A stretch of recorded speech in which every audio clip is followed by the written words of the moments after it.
Right, we are live. Hey guys, how's it going? Welcome back to the Kiwi Lads channel. We are here at the final game of our rugby marathon that we have done on the channel. This one is going to be France versus Argentina. Should be a very exciting game as well. So hopefully it is going to be a high scoring one because we did see just the one try in the game between the Springboks and Wales. But this one I feel like we're going to get to see quite a few more.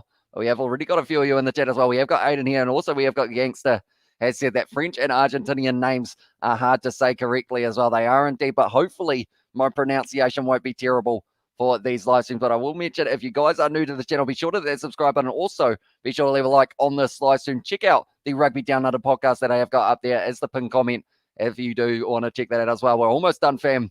We can do this as well, says Katie Dixon. Also, we have got their hi from Noah Smith. And I believe, if I'm not wrong, due to the fact that we are now sitting 8:45 here in New Zealand, we may have a few more Kiwis tuning into this live stream as well. So thank you all very much for tuning in. And yeah, hopefully you guys are excited for this game of rugby. France are one of those sides that they have a just huge foundation of talent that they will be able to use in the upcoming games. They have got a home World Cup coming up as well, which is going to be pretty awesome to see in 2023.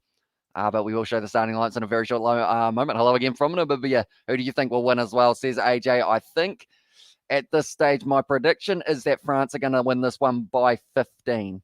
But that seems like it's quite high. I said that the Springboks were going to win by 10 and they won by 5.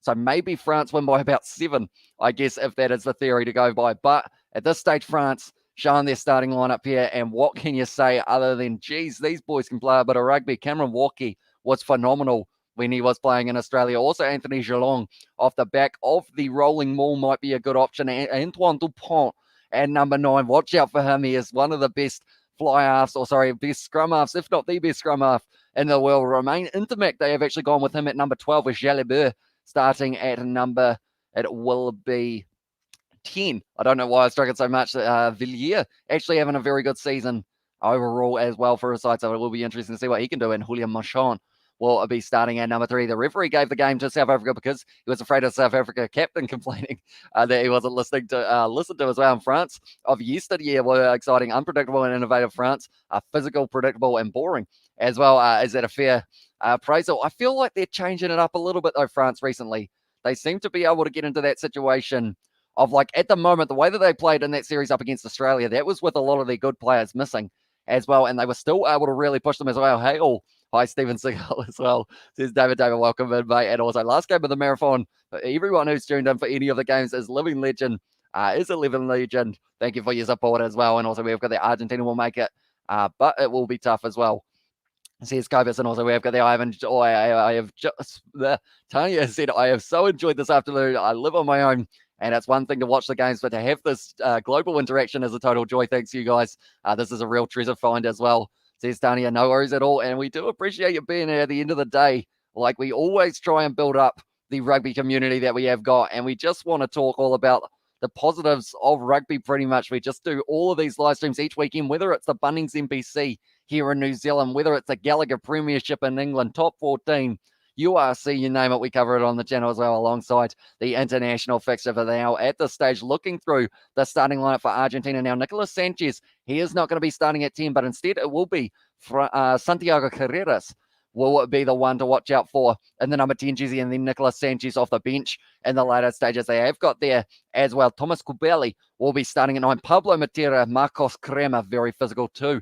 And also Fukando Iza will be starting at 8 for them as well. Emiliano Boffelli at 15. And then also Batista Delgui and Carreras out on either wing as well. Antoine Dupont for the first try. He's an amazing talent as well. And I'm pumping for Argentina as well there from Tania. And also France is the unpredictable team in this tournament, says AJ. And who will win the Six Nations? Will the Autumn Internationals be a conclusive indicator, says Darren Smith? I don't think so.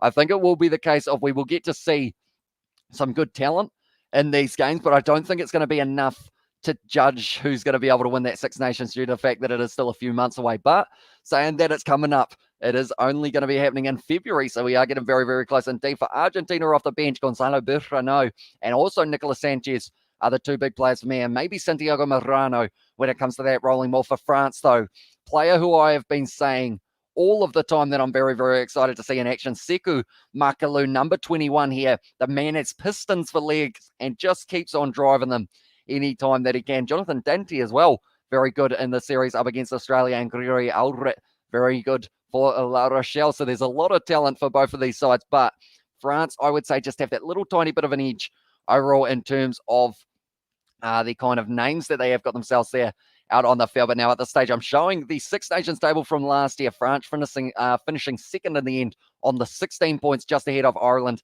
and Scotland, who both had the 15. Wales able to get themselves the Six Nations title last year. Whereas when we look at Argentina's most recent competition, it's not ideal because of the fact that they are sitting on the 0 points there from the Rugby Championship. The points differential of minus 135, which is pretty unfortunate for them in that regard. But we're at Stade France for this match as well, which is pretty awesome because it is a very nice stadium as well. England will take the Six Nations as well, says AJ there. And also, I think Italy will win, says Dwayne, and let's go France. And the chat from Smithy Tullis, I always start crying when I hear a Kiwi accent now. It represents everything which is decent and fair in our world. So this is just lovely as well, says Daria there. And also want them to dominate Argentina, so the AB's game will be fire come the 21st. And also the Springboks will win the Six Nations. They starting to adapt to the level of play. And also I think anyone is expected to win the Six Nations apart from Italy. They are just not quite. But the remaining 5, it's a coin toss really. And welcome, Tania. Don't forget to join the main channel as well, says David there as well. And also we have got there, that's a bit premature. They need to drop their egos before that happens as well, says Tania. And also we have got there, welcome. Or also had about 6 hours, 30 minutes of sleep, and I'm still tired as well, says Smithy Toilet. Yeah, after this last game of the night, I feel like I'm going to be sleeping like a baby because of the fact that we have got not just these games, but then we are going to be coming up, or getting up, sorry, I should say tomorrow morning, and we are going to be doing it all again, or I guess it's tomorrow night for myself due to the fact that it is going to be Wallabies taking on Scotland as well. France, big chokers, they had a chance to win the last two Six Nations as well, says Smithy Toilet. Yeah, it's the big games that sometimes do cost France. In the head-to-head here, France have won 13, Argentina have won 5, and France have won their last 9 of their last 10, at Stade de France. It's a good stat as well. They're a quality team as well, but have nothing to show for it. Sorry, I'm late. I was just checking the England highlights along with the All Blacks as well. Says it will so hopefully you did enjoy the highlights of the Cricket World Cup, even though, of course, your side did end up having the defeat, but they're still going to be in the final more than likely if they do get the win over the Black Cats. We have got there. Brothers, I'm going Christmas shopping with the kids and wife as well. She says rugby isn't important and I need to go shopping with them. As well, says Johnny Blaze there. I feel like at this stage, you know the saying, Johnny, happy wife, happy life. So I feel like it is all good. I want to watch the Frogs versus Pumas though, as it says Johnny. And the good news is if you have got Sky, you will be able to watch it on demand a little bit later on, but it is one of those ones that I guess Christmas shopping, it's just around the corner that it is going to be taking place as well. Unlucky Cuzzy, I'm just chilling at home, as I said, Smithy told about at this stage, Julian Marchand leading out the Pumas. He actually had one of the highest tackle completion rates out of any player in the whole competition last year for the this year for the Rugby Championship. He was just phenomenal. Kept on making the tackles, kept on just only missing 2, I think it was. Can't hold for the Scottish national anthem, or can't wait, for the Scottish national anthem at Murrayfield as well, says AJ. Yeah, it's going to be absolutely awesome. Well, they want to much appreciated as you stuck around and supported the channel like a legend. Thank you as well, says Sebastian there in the chat as well. And went to sleep at 1 this morning, just woke up at 7:30. Let's go, France, says Billy Thornton's George are going to be over here later. Unfortunately, he did end up messaging me just a little bit ago, kind of before we started our first live stream, and he did say that due to the fact that he did do quite a long day at work,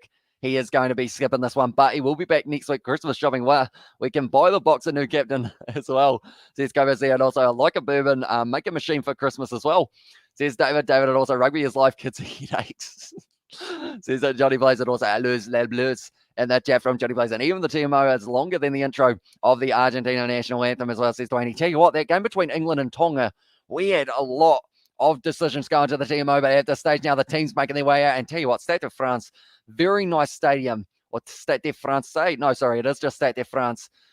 It's pretty awesome to see Anthony Geelong. He is going to be there. And some of these guys, they play here normally in the top 14 we have got there. It's been a total pleasure, no hardship at all. I am fully signed up fan now as well. Or I am a fully signed up fan as well, says Tadia. So that is absolutely awesome that we have been able to find you for these live streams, because, yeah, like I mentioned, we have plenty of them out every single week that we do talk all things rugby, and some of them we just talk about food, although food is something that I won't talk about too much on this one because I'll probably get hungry due to the fact that we are sitting 9 a.m. here in New Zealand. I'm still relatively wide awake, but my eyes feel like if I close my face, which is not what you want to do. You don't really want to close your face, but if I close my eyes for more than like 3 seconds, I feel like my face would compress. I haven't taken anything. I will clarify as well. Hats off to you, sir. How much hard work and dedication is showing in your face. This is your 4th stream tonight where you bring this energy. I'm a big fan of you as well. Says Cody, thank you very much, mate. But yeah, this stage, I feel like it is just the rugby as well that just well and truly wakes me up. As long as you guys are here in the chat as well, I am well and truly up for it. And are the Pumas the Italy of the Southern Hemisphere as well, says Darren Smith. Unfortunately, they've started heading in that direction, but they still have hope if they can find a competition to compete in around the world, whether that is outside of the Rugby Championship and they do get to compete for the likes of a domestic competition that is outside of Super Rugby. I feel like if they can get that going, they will be doing decently in the future. We need to build France's confidence and points up so that ABs can shatter them as well. And we the South and love your fam. Says Katie Dixon there as well. And also Argentina is going to do something what the Springboks can't do, win France as well, says Cobus there. And now this stage, the national anthem of Argentina. Now Marcos Crema, he hits hard. He's just one of those guys. I remember him and Guido Petti were both coming off the bench. It was Matthias Alemano for their top 14 sides. And Marcos Crema didn't care that it was his fellow Argentine. He literally lined him up from about 20 meters back and just straight into him and absolutely broke him in half. But Matthias Alemano, I'm sure that he would have loved it in that situation. But at this stage, we have got the Argentine national anthem. There will be, of course, the passion on the face of the Argentine players. They want a big win here. They would absolutely love it. The tears are forming in the eyes at this stage. Huge moments for some of these guys. We the North, as well, says it was Wolf Song. And also we have got the stream it on your phone through earpods and tell your wife and the kids you're on the direct line to Santa as well. And Argentina should win, says Igor's there. And also we have got there, we're still waiting for the Damish and George Cookin show, says David. That could be coming very soon. But like I said, we have got this situation at this stage of once we get that copyright strike removed from the main channel, I will be making a video that pretty much describes what is going on each of our channels in the future. As Ireland destroyed Japan 60-5. Damn, yeah, it was a result that I was not expecting. That is for sure. Due to the fact that I was expecting that they were going to be able to do very decently in that game, Japan. We also got the All Blacks win by 47 as well, says Brandon. And also, does France need stiff opposition to reach world class level? I feel like at this stage, like the top 14 is a very enjoyable competition to watch, depending on the style of rugby you like to watch. It's actually a pretty awesome one because of the fact that it's always the passion of being the home side, and that's something that they can take into the World Cup in these next couple of days, in the next couple of years as well. The North slipped into the back door, tried to win the South as well. So let's go. Also, we have got there in the chat as well with pizza and burger. Which soft drink do you prefer? Coke drink versus mango juice versus Limca versus Fanta? I'd say Fanta. Can't go past a good Fanta. Do enjoy a Fanta. Ever since we started talking about the Fanta on the live stream the other night, I actually bought some Fanta for the first time in ages. Geez, that eye is a bit bloodshot. And also just wanted the All Blacks game as well, says Brandon. I assume that it's just watched it as well. But at this stage, the French national anthem is being sung here. And at this stage, you can tell that this is going to be a hard-hitting affair now. That I'd even pay money to watch as well, says Tanya there. And yeah, it's going to be interesting. Me and George, we were going to try and make pumpkin pies or something like that, but I'm not too sure how well that would go. I feel like my kitchen would get destroyed. There is a few men who are just wearing full body suits for France there. And also we have got their French anthem. It's just beautiful. It is indeed. And the fact that they don't need music for them to be able to sing it is just awesome as well. I'm a Coke guy myself, and also Tony, a great idea actually as well. It says it was Sebastian, or it says Jody Blaze. It also, Pineapple Fanta top 14 is an incredible competition according to the Champions Cup. It's the best European competition. Definitely worth checking it out if you're interested as well. And yeah, the Champions Cup and Challenge Cup both coming up in a very short moment, and we are going to be covering them on the channel as well. But at this stage, they are showing the starting lineup for France. I will do the same so you guys know exactly who is going to be out on the field for both of these sides. France, they have got a very strong side, including their captain, Antoine Dupont, who will be starting at number 9. Also, Julien Marchand. Now, he is one that I'm looking at very closely for line-out time because they were mentioning in the top 14 a couple of weeks ago. He's been struggling at line-out time to try and throw them straight. So, if he does get a few of them wrong, maybe the likes of a Guido Petti or also a Thomas Lavanini for Argentina in this one might be able to get a little bit of an advantage. But Marcos Crema, Pablo Matera, Focando Isa, those guys are all going to play very physically. And Julian Montoya, very talented player, the only man really to get any momentum in that Rugby Championship for Argentina. Just a shame that as the captain, he wasn't quite able to help his side over the line to get the win, but that is the starting lineup for Argentina, and this game is only moments away as well. Is it too much for Intermac to follow in the shadow of his father, or has he made his own mark? I feel like he's made a bit of an impact into Mac as well. They're actually playing him at 12 for this match because Jalibert will be starting at 10, which I'm not too sure whether or not, is that where he normally plays into Mac? Do let me know, because I know that he kind of seems to chop and change between them as well. Coke is what Wolfsong prefers as well, and France's potential skies to the limits as well. Only country that can match our talent as well. And also we have got I love Ireland's call and the South African national anthem, Emiliano Boffelli. What a great game he had against the All Blacks in the Rugby Championship as well, says Sebastian. Yeah, if he can sort out the goal kicking in this game, he will be going incredibly well throughout this one. But it is going to be kicked off by France now, and it will be Mathieu Jalibert who will be getting us underway for this one. The referee in charge of this one, it is going to be Ben O'Keefe. He is looking serious at the moment. He's looking ready to go for this fixture, ladies and gentlemen. The final match of the Sunday morning that we have got here in New Zealand, and it is going to be France taking on Argentina. It is kicked off by France and taken nicely straight away by Pablo Matera, who is just only about 15 metres out from the line. Here we go as well, says Assassin, and also South Africa anthem is a miss as well, says Kovis there. And now at this stage, it is going to be in the hands of Kupeli. Looks like he is going to be firing this one back into the pocket and kicking it downfield. Santiago Carreras looking for touch, but not able to find it. 45 metres out now, taking it nicely as France. And now it is going to be a counter-attack here for them by the looks of it. Trying to run it sideways. It was in the end, I believe it was Jalibert did have the carry there, but now it is going to be Julio Marchand. Offloads now into the hands of Paul Valimza. And at this stage, they are just going to be fielding up their phases here for France. Gael Fiku now on the short side. Getting close to the touchline. Tackle releases the call. They haven't really released him, and it's going to be the penalty to France now as well for not releasing. We have got the Kamranwalki, Makalu, and Aldrit, 3 of my top 5 favourite rugby players as well. Says Johnny Blaze, yeah, I'm excited to see Makalu in action off the bench for this one. And let's go as well, says Katie Dixon. And is it a full stadium? I believe they've got a reasonably full stadium for this fixture. And who won in the Springbok game? It was actually the Springboks were able to win it 23 points to 18. So a close game between the two sides. So Jalibert here looks like he will be taking on the 3, and France will get the early lead in this one as well. We have also there. We won't run it at all if you want to watch. Wash your eyes shut as well. They must feel like sandpaper. Honestly, this is just like being in your living room. So go ahead. We all understand as well. Says Italia. Nah, there's no worries. I feel like at this stage, if I blink for this one, like it's going to be like something's going to happen. So I want to make sure that I do get to see it as well. But yeah, that one is certainly bloodshot at the moment. Looking forward to see the best number 9 in the world in action as well, says Jennifer. And that is, of course, Antoine Dupont, who is going to be starting there as well. Bordeaux versus, oh no, sorry, that's the wrong sport.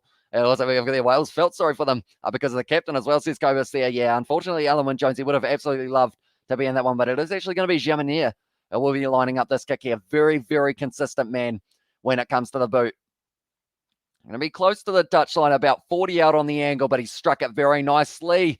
And that one's gone straight down the middle. So now France taking the early lead, and they are going to be leading 3-0 up against Argentina. We have got there now. If England can just switch the anthem from God Save the Queen to either Jerusalem or Rule Britannia as well, it'll be more respected and a better able anthem as well. Says that Wolf Song, and also we have got the in the chat as well from Aiden. Hello, welcome in to the live stream, mate, and hopefully you are excited for this game. Do let me know, ladies and gentlemen, who is scoring the first try of this match, the player that is. Do let me know. Taken beautifully there by France, and it was Jalong who was able to take it. Had a decent series up against the Wallabies as well. So a few of these players, they have probably earned themselves the starting lineup position due to the fact that they were able to get going into that Wallabies tour. But we obviously got their rodeo lads. I'm out. We'll try and join in later on. Cheers, guys and gals. Much love as well. Says Johnny Blaze. No worries, mate. And thank you very much for tuning in. Hugely appreciate it. Coming in now down near the touch line. Trying to step on the inside. But he is going to be dragged down by Geronimo De La Fluente, who is starting at number 12 now. It is going to be almost Jalibert able to pierce the gap on the halfway line at the moment here for France. And they are keeping this one going at a frantic pace. I believe it would have been the man in number 6 jersey, Cruz, Flamand there, just driven backwards in the tackle by Argentina. Very physical. And some of these Argentine players actually play up against these French players in the top 14 as well. Antoine Dupont takes the ball from the ruck, sells a dummy, drives over the line as well. Now Dupont going to be spinning away the new captain of France, they have said there as well. And it is going to be a lot of pressure on that man's shoulders. But now Gael Fiku on the outside, France going with the draw and pass here. Very nicely done now into Mac. And the number 10 jersey not able to link up with Fillier. And because of it, almost stolen by Argentina. But now, it's a short ball. into the hands of Serobai, but wasn't able to hang on. All respect to Argentina. Don't think they were home in months as well, says Springbok. Yeah, they have been on the road for an extremely long time, so I have nothing but respect for the way that they do just keep on traveling around the world as well. Is your pitch of the match is France-Romania from Football Euro 2016 as well. Says Grigor. Hopefully I pronounced that correctly. I believe it actually might be, if I'm not wrong, because of the fact we have got Romania up there in the FIFA. So I believe, well spotted, mate. You have been able to call it, I believe. If I move like that a little bit more, you can see a little bit of the Romania down there as well. So well spotted. You've done very well. I miss Fanta and chocolate fish and twisties and peanut slab as well, says Dani, of course. 4 Kiwi classics, I guess you could say, there for you. And I feel like France are the dark horse of these international, says Assassin. Yeah, very talented side, huge amount of depth. And that is why they're going to be such an exciting one to watch in the future. And also, we have got the Argentina is basically the B team of France as well. The French leagues is flooded by the Argentine players, says Cobus there. But it was a brilliant run there from Germany, just running it hard at the line. Or Jalabur, sorry, it was. It's a big tackle there from Matthias Alemano. Or sorry, Thomas Lavanini it was actually. Was able to make the tackle. That feels like a football match as well, says Dwayne there. Certainly the passion at the ground. And neither side will want to be taking a backward step. We actually lost that Euro game 2-1 to France as well, says Sebastian. So unfortunately, I guess some bad memories in that regard. I guess at least we have got the Romanian flag down there for you, Sebastian. A little bit of an homage to the game tomorrow that they are going to be playing. But now at this stage, it will be the scrum feed, and it will be Argentina 15 meters out from their line with the scrum feed now.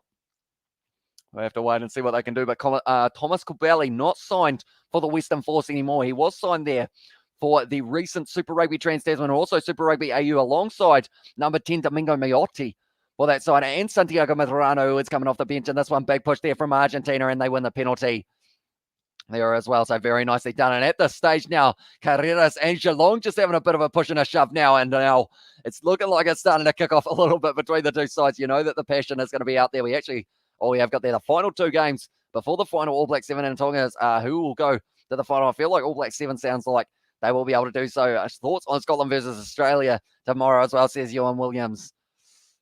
I feel like Scotland are coming in as the underdog, but I don't see them as the underdog for that game. They played very well up against Tonga, and they've got the return of Stuart Hogg, Finn Russell, Duan van der Merwe. They're going to be hard to beat. Definitely with the Wallabies losing a couple of their players, the likes of Quade Cooper, also Samu Karevi. So I assume Scotland will definitely push it in that game and possibly be able to get into that situation of maybe winning that game as well. A bit of a fight breaking out as well. And also, I thought you'd like it as well, says Tanya there. And also, we have got there in the chat as well, the whistle is their flower because they were useful to alert them to their enemies when they stopped on the flower as well. Hence why the thistle is their national flower as well. Says Wolfson there, and also we've got the RSL good France are the FIFA World Cup champions, and we are not as well. Says Sebastian, it's going to be the advantage to Argentina once again. Ben O'Keefe gives them one now. It's going to be Furcando Isa breaking off the back. Great low tackle from Antoine Dupont now 40 meters out here for the Pumas, and they are attacking here. Santiago Carreras with the step on the inside. One of the standouts for me throughout the Argentina. We have got there. I guess Quade Cooper couldn't get that Aussie passport. I think he did. I think he actually may have, if I'm not wrong, but it is more to the fact that he is signed for a top top league side that didn't want him playing in this one as well. Type thing. Thanks, man. Thanks, man. The Scots as well. Says Ewan, what is your score prediction for that game, Ewan? Do let me know. So we have got there Geelong pushing and acting tough like he doesn't fake injuries here. Of course, that one was Samu Karevi, not Samu Karevi, Marika Conan-Betty will still be fresh on everyone's mind from the Wallabies tour. But at this stage now, 6.5 minutes through this fixture, still going to be 3-0 to France. And Argentina, do they take on the 3-pointer here or do they go for the full 7? They are kicking for the touchline. They are playing aggressive here, Argentina. I like it. They have decided that will be the better option in this situation. Also, we have got their new France, like the clone of New Zealand replicated their umbrella defense as well. Says Smithy Toy, and also we have got there in the chat as well with the laughing emojis from Tanya. And also All Blacks versus Tonga come to the live stream next weekend as well. Says Brandon, and of course, All Blacks going to be taking on Ireland next week for the Union side of it. And then Tonga, they have got their matchup up against, I think they're playing the French Barbarians next week, which is going to be an interesting match that I don't really know who's going to be able to win that one because I don't know who's going to be on the French Barbarian side. But that's taken nicely by Thomas Lavanini, 22 meters out at the moment, and Julio Montoya calling for it at the back of the rolling mall. The stage, Cameron Waki saying, I am through the middle I believe is the comment of Ben O'Keefe now at this stage. Thomas Kubeli passes it back now into the hands of Geronimo de la Fuente with the crash ball, 22 metres out at the moment. Kubeli once again offloading it. Passing it now to the right-hand side. Julian Montoya with a nice step there for a number 2. Kubeli once again going to be going back into the hands now of, it will be Batista Delgui wrestled to the ground. And at this stage, Argentina just going a little bit backwards. It's at 3 p.m. as well, says Brandon there. For when the game is going to be taking place, but Kubeli now going back into the hands of Santiago Carreras, puts up the high boot, and I believe this will be a mark if he takes it, and he does indeed, and he calls the mark there for France, and it was Jaminet who was underneath it as well. Last time I went to Scotland versus Australia, we lost by 1 point. Going to this one, we will win 33-24. Hat trick from Hogg as well, says you, and I'd love to see it. Stuart Hogg, I mean, I tried to print him out, but pretty much, unfortunately, my printer didn't like his face or something. Like, we got Ian Foster, who came out nicely. Stuart Hogg came out like he was a zombie and had been in the ground for about 7 years. But it is one of those ones. Maybe one day we will be able to change it. Now it's going to be down the wing here. It is in the hands of Damien Pinot, who has kicked it downfield now, and it is going to be a lot of pressure here on Argentina. Loose bouncing ball. It's going to be taken nicely by Batista Delgui. Maybe shouldn't have tried to run that one out, but instead now, it is still going to be just on their side for Kandoiza now backing himself. Beautiful inside ball. Or a ball on the outside to Carreras. And at the stage, driving their way up to the 22 as well. I was got there in the chat room. Argentina 17-24 last year as well, says Gregory. Gregory, I believe that is, and also very funny, says you. And also go France, says Cooper. And also Hannibal got it first for all Letterface as well. Says it was Wolfsong. That one has been dropped there, but Cameron Walkie dropped it twice. It went backwards though. So now, now it is going to be the advantage here for Argentina. And they are going back for the scrum. We always got there. I was so pleased with that one as well, says Sebastian there. And also, okay, Hamish, see you and everyone later. I'm off to Mass as well. Says it is David. No worries, mate. Take care. And we will get to see you possibly for the live stream tomorrow night for Scotland versus Wallabies, maybe, depending on the time zones. But yeah, nonetheless, thank you very much for tuning in, mate. And it is going to be 3:15 a.m. So yeah, it might be a little bit later. So I'll take care, David. And if you're tired, North Stratfordshire oatcakes with a bacon filling will keep you awake up the Potters as well, says Darren Smith. Oatcakes with a bacon filling. That sounds like something that I've never had before, but I would be keen to try possibly for that one. Argentina look sharp today. France will have their hands full. Yeah, at this stage, I think it's going to be one in the benches for both of these sides because both sides will be able to play that physicality and fast-paced game in the early stages. Nicolas Sanchez off the bench for Argentina. Sekou Makalu Gregory Aldrit off the bench for France. So it's going to be one of those ones. It's a juggle. Who is going to be able to manage their subs better and who is going to be able to be fresher at the end of this game? Tavito sets up as well. Welcome in to live stream. Only 5 seconds behind. Normally, it's 1 or 2 minutes behind as well. It's crazy and says so. It is running smoothly. That look forward. But now the stage kicked him behind here from Batista Delgui. Ended up taking out Villiera in the end, and that one has just been kicked into touch by France. Advantage over, and now it's going to be a 5-meter line out here. Interesting choice from the French number 15, not to pick that one up and kick it downfield. I hear rice cakes are a better way to start your diet as well, says Wolfgang there. Wolfsong. Kicked him behind there by, it was Batista Delgui. And instead of just taking that one, Jaminet decided to kick it into touch, and all he did was make it a 5-meter line out now for Argentina, which is going to be in a very good position for Julian Marchand to get himself going forward. Julian Montoya. Both men are called Julian, who are starting at number 2. Fun fact there, but Julian Montoya is the man who has got the throw here. Now at this stage, it's going to be going to the front now. Thomas Lavalini taking it nicely. Santiago Medrano going short side now, and it is going to be close over the line. Thomas Kubeli, did he get it down? I believe it's very close. They will be going upstairs to check this one as well. Have Argentina opened up the try scoring sheet in this fixture? We will have to wait and see because this one is going to be a TMO. Held up. No, it's not. They're not even looking at it. It's held up, so it is going to be the goal line. Drop out now. I just ate a rice cake with white chocolate on top. Ooh. What flavour rice cake was it? Crazy NZ, do let me know, because I know that rice cakes, they come in quite a few flavours, similar to rice crackers, and I don't think I've ever had a rice cake. Fun fact, so I feel like maybe there's a time to say I had a rice cake today, but it had a chocolate and coconut topping. I don't think it counts as well. Says Sebastian there. Oh my God, that sounds horrible. Chocolate on a rice cake. I kind of want to try it as well. Says Wolfsong. It's going to be taken by Emiliano Boffelli. Floats it back across now. Santiago Carreras, little chip in behind is almost working for them, but it has gone into touch out on the full. And now at this stage, France will have the lineup. Do the French have the Nussi to take their rugby to the next level as well? The Noise. The noise. You might have to explain what that is, Darren. I'm not too sure. The noise to take their rugby to the next level? No, probably not. But yeah, do let me know what it is, and I will try my best to answer that one as well. But at this stage, I think France, they've got the talent pool to be able to really push themselves forward the way that they're going, because they've got so many teams like in the top 14 that are performing with individual players, the likes of Sekou Makalu for Stade Francais, know-how as well, says Darren. So I feel like at this stage, if they can handle the pressure under difficult situations, they are probably, out of any of the Northern Hemisphere sides, they are the most likely to win the World Cup. Out of the Northern Hemisphere sides, I will say. But to wait and see how it goes. Lavanini at this stage, 40 metres out. Santiago Carreras kicking it back downfield into the 22, and Jamanin is going to be lining it up now. Getting it behind, looking for the 50-22. Going to be taken nicely, though, by Santiago Carreras, who was covering it. And now with the step as well, looking to the short side tackle by Kinrawaki. Was it a little bit high?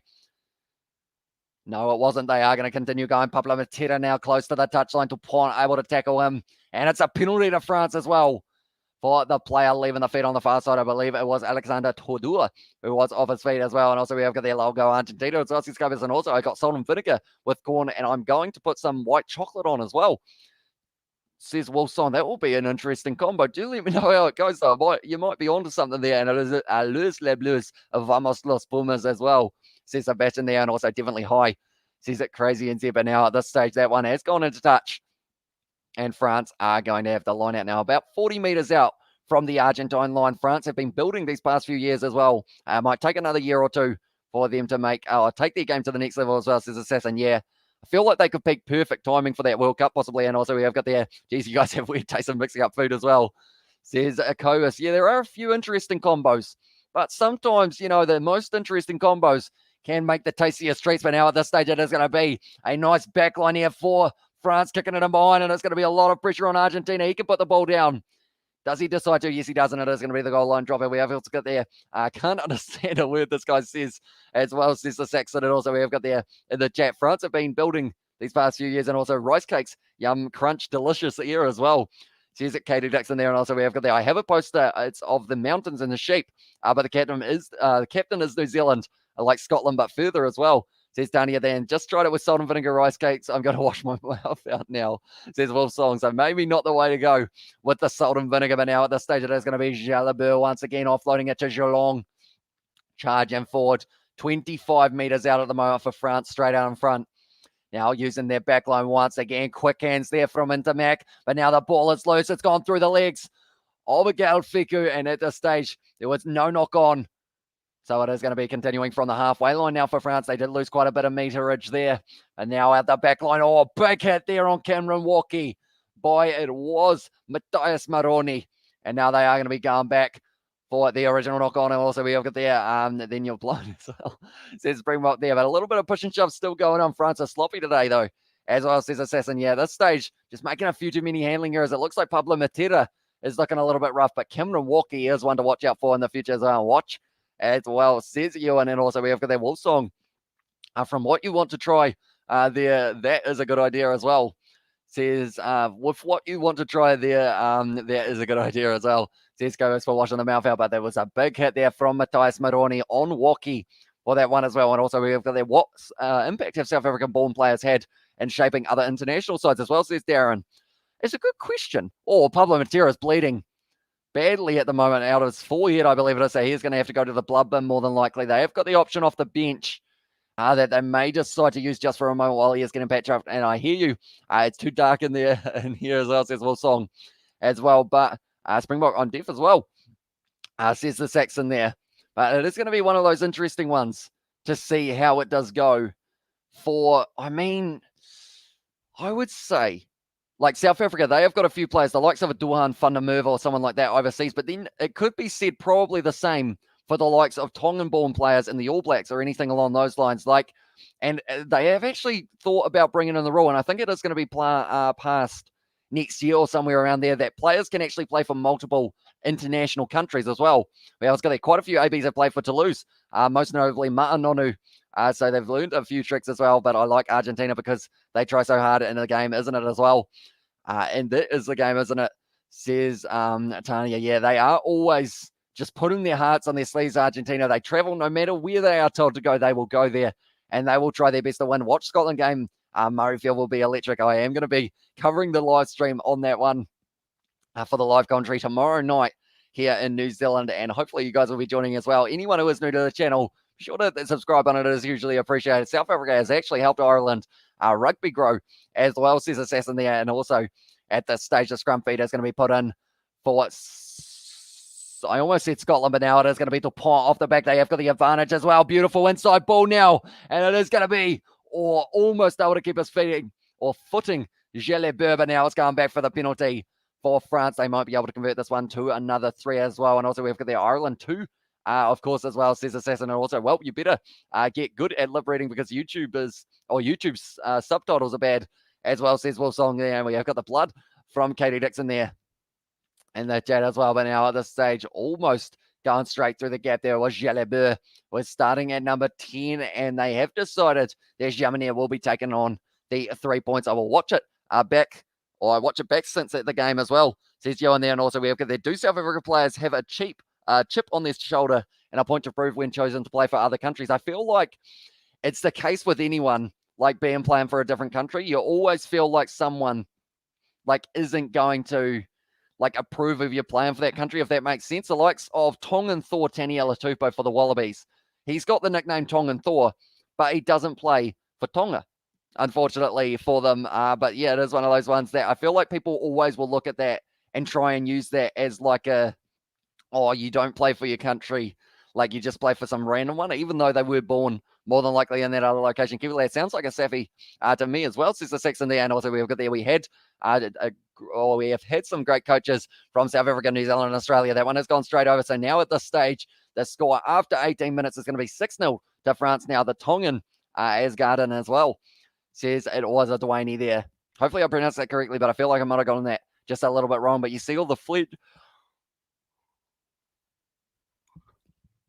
French flags waving about at the moment at the ground. No try scored yet in this game. Surely we're getting one a little bit earlier on than we did have in the game between South Africa and Wales, though competition is tough in South Africa as well. Yeah, the last few years South Africa showed Ireland how not to play. That's why Ireland won the All Blacks once or twice as well. Says Koba 7 now at this stage. It is going to be going back into the hands of the man at 10 for this one. Gelebeur going into the hands nicely now, taken by Batista Delgui. Bit of a step as well, but he is getting shut down, or is he? He's still going for Villiers, the man who was able to drag him down, though. Now looking to the short side. Quick hands from Geronimo de la Fuente Carreras, keeping the ball in place. Same with Julio Montoya, who has been tackled there. Now at this stage, it is going to be once again in the hands of Thomas Lavernini. It's an advantage here for Argentina as well, so they now will end up in the situation. A little chip and chase there from it was Emiliano Buffelli, taking it nicely, almost struck a little bit high there. And the tackle now sells the dummy around this side there. Not quite able to get through Thomas Kubeli. And it is going to be the penalty to Argentina. We have also got there, which nation has the most passionate fan base?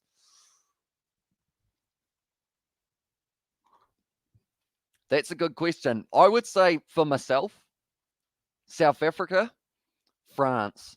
I think are probably two that are right up there. I feel like there are a couple others as well that are right up there, though. The likes of the Welsh, they really like their rugby. The Irish as well. And then, yeah, it is a tough one because I guess it depends on what group of people you talk to as well. I'm sorry, what are you referring to as well? Says that Wolf song there for Tanya. And last thing, Noah had left and they turned up late. They had discovered brewing by then as well, says Tanya there. But now at this stage, it is going to be kicked by Emiliano Boffelli. Not the best kicking record for the Rugby Championship, but 41 metres out, he will want to get this one. 2 penalty goals for Jamanier so far. Hopefully, the try will come faster than the Wales versus Springboks one as well. And now at this stage, lining it up here, Jamanier, sorry. Almost said his name wrong. Melvin is the first name. Taking the deep breath. It's actually Emiliano Boffelli, though, so I'm saying the completely wrong player. But lining it up here, Boffelli, taking the deep breaths. A lot of deep breaths here. Wanting to really make sure he strikes it nicely. And he hasn't. It's taken a little bit of a right-hand edge, and now because of it, it is a miss for Argentina, and that will be disappointing for that man. He just can't seem to strike them in a match situation. They have got maybe someone like a Santiago Carreras, they may look at using in the future perhaps for the kicking, just because at this stage, Emiliano Boffelli, the one part of his game that has let him down just that little bit is the kicking, but now it is going to be the 22 dropout, and it will be Jalibert. He took so long just to miss as well. Says crazy, and there, I'll tell you what, it's been charged down by Argentina, and now at this stage, metre short of the line and over the line there, and it's going to be the try to Argentina. So I guess it worked. Maybe Emiliano Boffelli, he was like, you know what, I'm going to miss this one on purpose so that Thomas Kubeli can score the try. 22 drop out there, charged down by Pablo Matera. And I think they are just going to be checking to see whether or not he was outside of it. Mind blown as well as there's a match in there. And is this a battle with the forwards, or we say a touch of genius from the backs? I feel like it's a mixture of both. At this stage, it's a battle with the forwards, trying to see who can bring that physicality. And then later on in the game, it will certainly end up in that situation of both sides just trying to play a little bit of that kind of tempting the other team into making a mistake, I think, as well. But we are going to be adding the first try scorer of the match, and it was. Yes, they are ready to go. It was, in the end, Thomas Kubeli, who was able to score it. Like I mentioned, he plays for the Western Force, or used to, and now I believe he plays for Biarritz into the top 14, and that one is going to be over from Emiliano Boffelli. He has not missed that one, and now at this stage, Argentina are going to have the lead 7 points to the 6 as well, but Thomas Kubeli, the man who was able to score it as well, we will add him to the try scorers list. There we go, in the 23rd minute of this fixture as well. We will go like this, and we will go like that as well. And also we've got there, Crazy said it takes time to miss the penalty as well. Says covers it also. Wow, that worked as well. Says also, yeah, I guess so as well. And also a well-nosed try as well. And Argentina says Springbok and try Los Pumas. And the chat from Sebastian there. And I remember Rassi was at Munster for some time as well. And I'm eating Scottish oat biscuits dunked in red wine, divine as well. Says Tanya. So that is certainly something that I haven't tried before as well. And who will win this game? Says Ewan, I believe France, but it's hard to say because Argentina are playing very nicely at the moment here. And it's a penalty to Argentina now, 45 meters out, and they will be kicking this one for the touchline. Don't cry for me, Argentina, as well, says Springbok. And also, you need a bit of good fortune, good on them as well, says Sebastian there. What's with England and the Irish wearing these stupid colours this weekend as well? Says Anthony, I believe they have brought out a rule along the lines of two teams can't have red and green, I think it was, if I'm not wrong, or something along those lines. So because of that, even though Ireland were the home side, they were wearing away colours, I guess you could say as well. That sounds good as well, says Katie Dixon there. And also we have got there, that is very true, mate, says Tanya there. And also points, says Aiden at this stage. Hopefully it does update. There we go. It is up to 7 for Argentina and 6 for France as well. I love oat biscuits, usually with sesame and coffee as well, says Sebastian there. But now they are just showing that France players leaving their feet there, closing it off, I believe it was. So now at this stage, Argentina once again going to have an opportunity at maybe the rolling maul. They're only going to be 10 meters out. Very good kick. And now Julian Montoya, important line-out throw. H-Well, tall, slender, and tastes gorgeous. The wine's not bad either as well, says that Wolf Song. And also we have got there. Watching on the Hemisphere side would be fair. Best in the Rugby Championship. I feel like France in a couple years would actually be quite a cool one to get to see. Although Japan, I feel like, because they are in the Northern Hemisphere, I will say them. And now it is going to be good defense. Argentina now with the advantage here, though. It's a stage 10 meters out. Ball available, not rolling is the call from Ben O'Keefe. Lavanini dragged down once again here. Kubeli goes back across now using their backline. De La Fuente wide. Cut out pass now into the hands of Emiliano Boffelli. Drawing pass now into the hands of Carreras down the wing. Mateo Carreras, and they are going to still... No, they did lose that one, so they are going back for the penalty as well. Argentina 14 is definitely trying to get in the hands of, or in the heads of the French. I tell you what, everyone is pushing and shoving at the moment between these two sides. Yeah, I was wondering why we had the purple jersey as well. So, same, I think France will win 22-15 as well in this game. It's getting heated as well. And coffee run for Hamish, says Tanya there as well. Yeah, this stage. Okay, the call is anything else in this one. There's still push and shove going on at this stage. I thought it had separated, but the crowd at this stage, they are getting by on the French side. That is for sure. And the box one as well, says Angelica. They did indeed. In the end, 23 points to 18. Good win for the Springboks, and what was a hard-fought victory. Malcolm Marks, the one try scorer, the super sub for them in that one as well. And feisty as well, says Crazy and said. That made me think of feisty one you are off in between, as some people might understand that reference. Katie, have you watched that episode yet? Perhaps. Okay, Luke Pierce on the touchline. They are just having a conversation here whether or not a yellow card could be shown soon, but Shuria Machon is going to be making his way over. Come on, you Welsh as well. So here's Ollie Montgomery, and they have got a couple good fixtures coming up. Fiji next week, and then the game after that, it is going to be up against Australia, which is going to be an exciting one. Argentina love a good argy-bargy as well. Okay.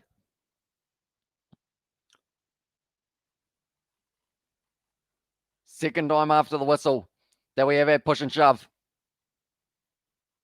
Okay, next time there is a push and a shove, it's going to be a yellow card. It's the call from Ben O'Keefe and Boring Box as well, says the Saxon. And also, we've got there. We love to see it as well. It's a 14 again, yeah. Batista Del Guia at the moment, trying to fire people up. And at this stage, Ben O'Keefe is going to be saying a little bit of French to Antoine Dupont, just telling him, don't push people, pretty much. And also, there we have got their well-deserved new sub as well, says Ollie. Thank you very much, mate. Hugely appreciated.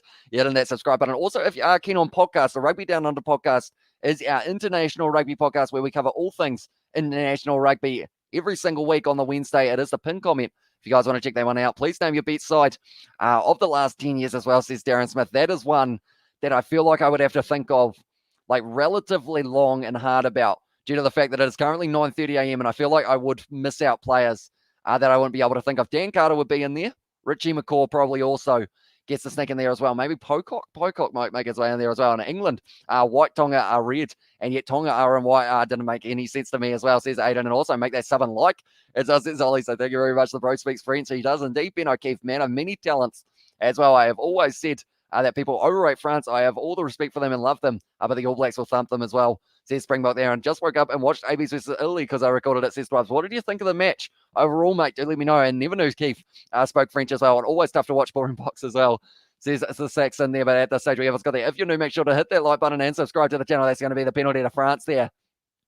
Scrum against Argentina. Oh, okay. They've got a number, and it is going to be Julio Marchand, I believe, who will be going to the bin for 10 minutes now.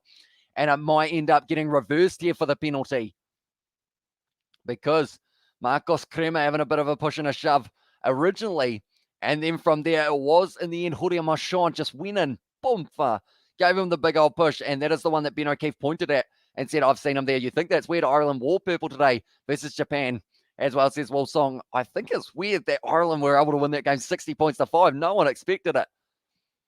They're going upstairs here to see this late-minute push as well. And oh, well, says Assassin. And also, we have got there. It was hard to watch the first half, but when the subs came on, Morley felt like it was a clean sweep as well. Yeah, I feel like that first half really didn't go the All Blacks' way. A lot of handling errors. They were just warned not to push and shove as well, says Crazy. And said they are just checking whether or not Marcos Crema was the player who started this one. If he is, he's going to the bin for 10 minutes. If it's Julio Marchand, he might be going to the bin.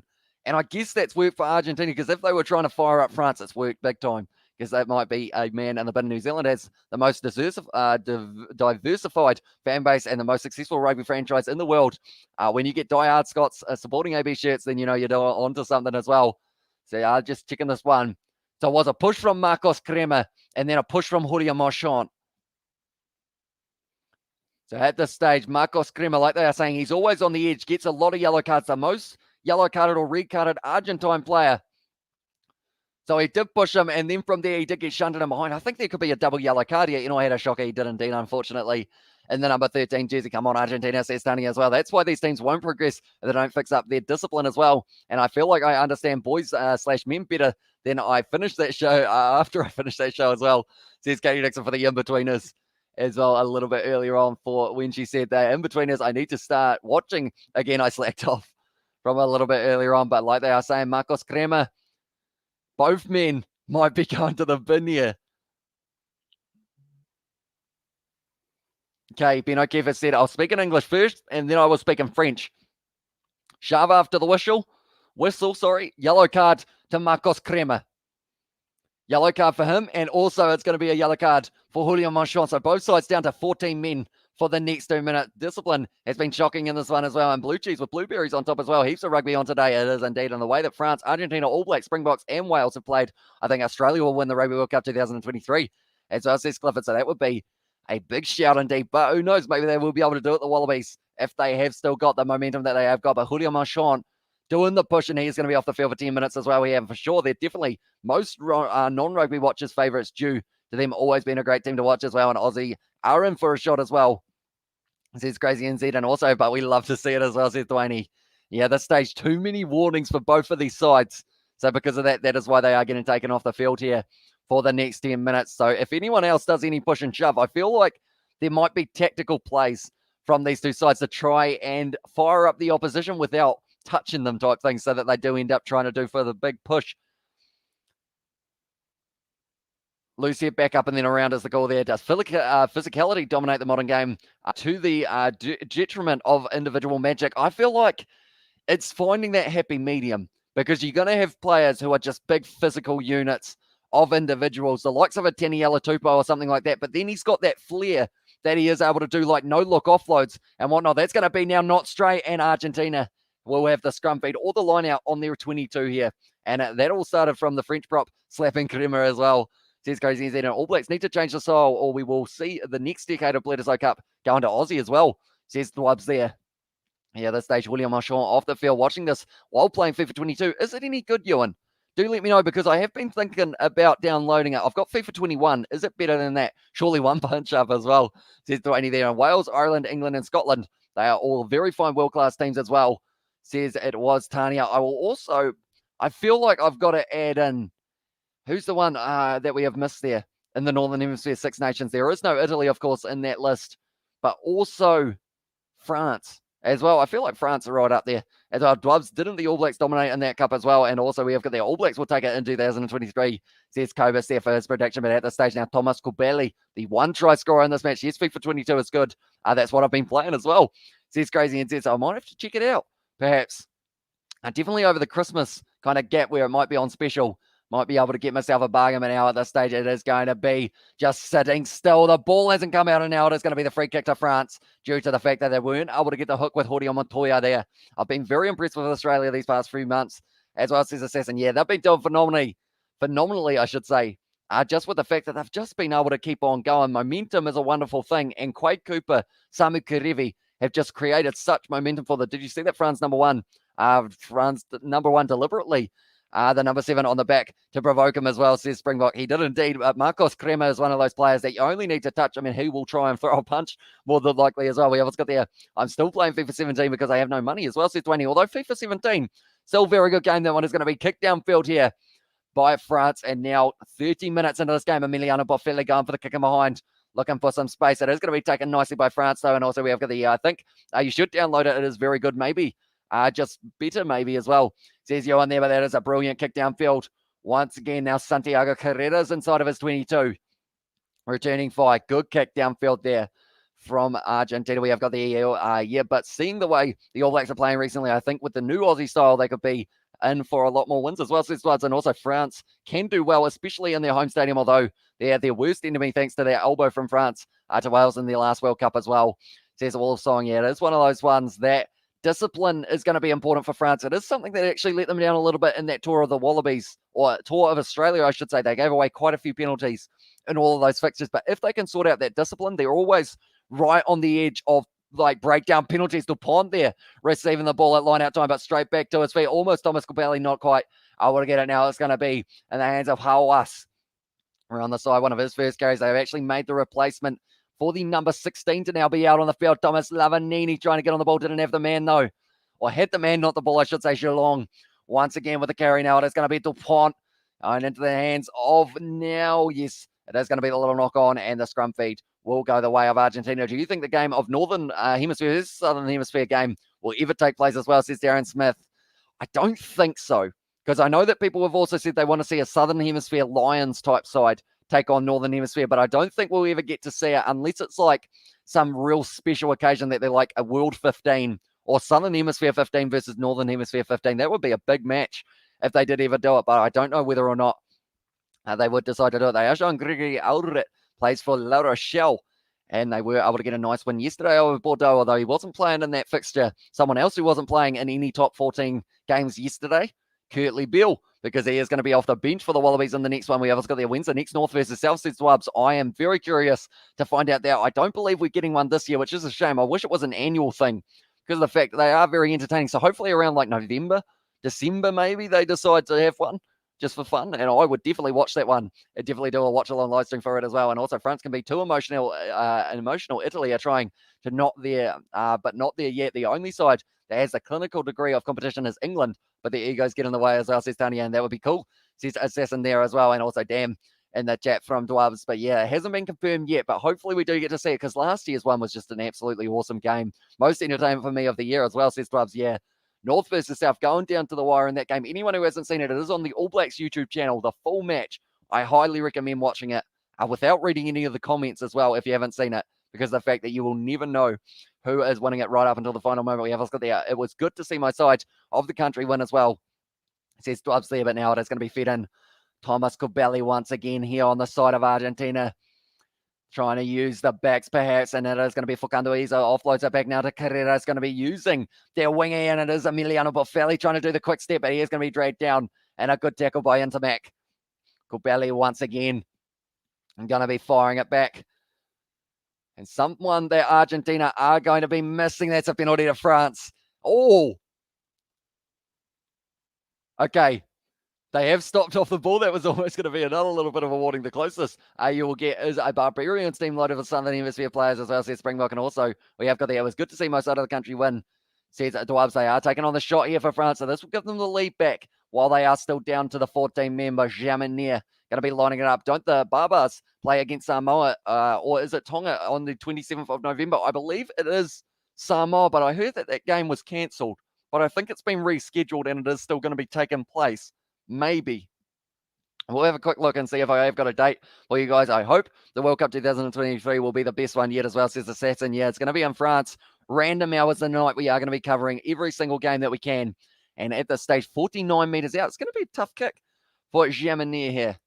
And also against the British and Irish Lions with a French touch for the Northern Hemisphere as well, says Sebastian there, and yes, Samoa. So they are going to be playing, according to this, it says 3:30 a.m. on the 28th of November, New Zealand time, on the Sunday morning. So that will be the 27th of November for you guys in the Northern Hemisphere. And hopefully does take place. Jamanier once again nailing the kick. He doesn't miss too many of them, I'll be honest, but at this stage, 34 minutes through this one, and France take the lead back as well. This guy's definitely not a Kiwi, as well, says Saxton. Born and bred, mate.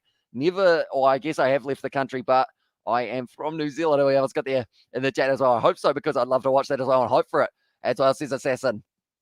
Now, this stage, it is going to be Argentina once again, who will be kicking off from the halfway line. Both sides still down to 14. That's a no-brainer. Everyone is going to name the team they support. Rugby is passion, and passion is belief as well. And hope for it, says Assassin there as well. It's going to be taken nicely there by Intermac, and now he has sold a bit of a dummy tackle by his opposite number, Geronimo De La Fluente, just outside of the 22. Box kick there from Dupont, not allowed to find touch with it. And now going high, taken beautifully by Emiliano Boffelli. It was actually Villiers was able to make the tackle on him. Cobelli once again firing it back to Lavanini. You know himself, another carry, and it's going to be the penalty to France once again for not releasing Hamish. You're not in New Zealand anymore. I thought that's what I heard as well, says Dwabs. Or I have left the country, I think was what I was going to say. And we have got there. Why you sound like a Safi bud as well, says a Saxon.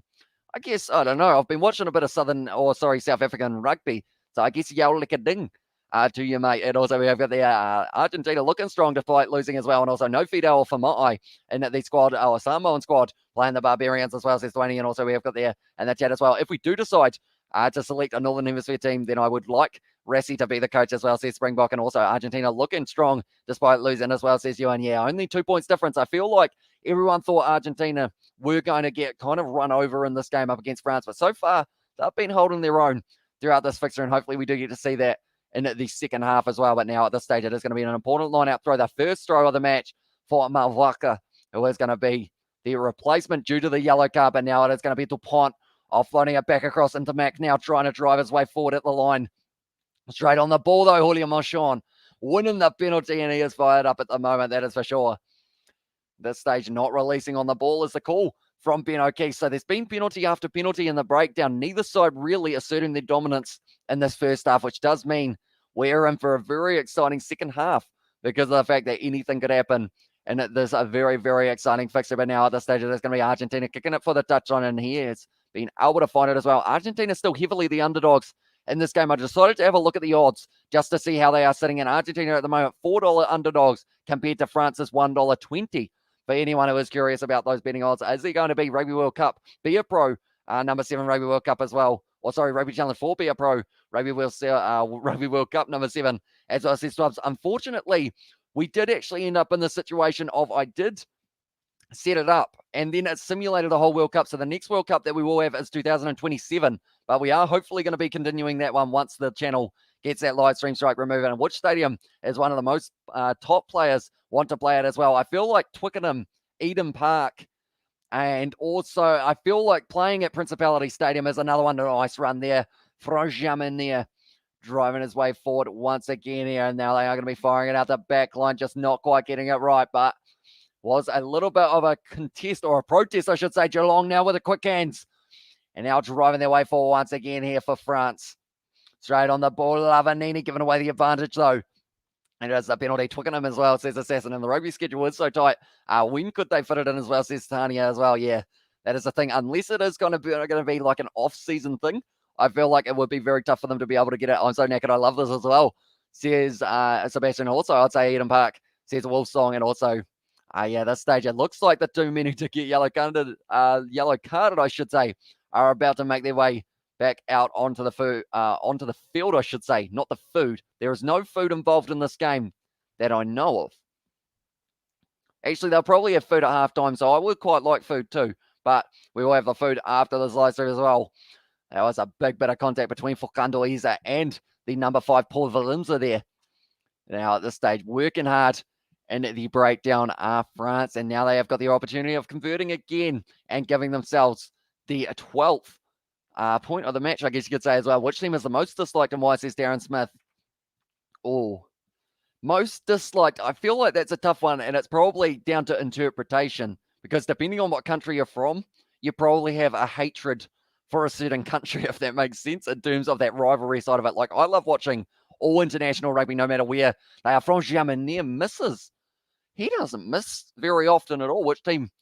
But I would say I know that England isn't the most popular, but I enjoy watching England play, and we like the Dodos from my stage as well, says Sebastian there. And also we have got the EC food as well, the Springbok. Says the Springboks there, and also England, because everyone thinks we're arrogant, but we're just passionate about winning as well, says Wolf Song. And also we have got there in the chat, in Scotland, there is this huge league called the Super Six. Here are the here are the teams: Ayrshire Bulls, Stirling County, Watsonians Heriots, Barramoya Bears, and Southern Knight. Who would you support as well? I think I'd support the Ayrshire Bulls just because that is one of the easier ones to say. Or Southern Knights, perhaps, might be a decent one to support as well. The refereeing team, as I said, 21 thing is for sure, a lot of World Rugby teams would still be on the back foot without New Zealand or Kiwi coaches, which always makes me so proud of our tiny but amazing country as well, says Tony at this stage. France once again going to be driving for 40 metres out and only 15 seconds left of this first half between the two sides.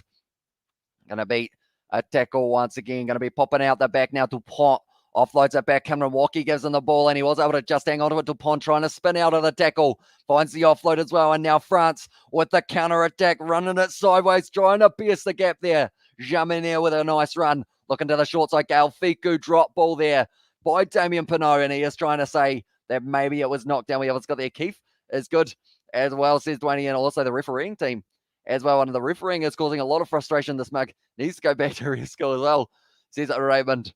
And at this stage, that is going to be halftime, bro. From all YouTube channels, do you earn $1,000 per month? What is your actual earning from YouTube? Just give estimate. I'm very curious. Hard work that you do as well, says Coding. I can say, I don't think they actually allow you to say the actual number, but what I can say very easily at the moment is this channel is completely unmonetized.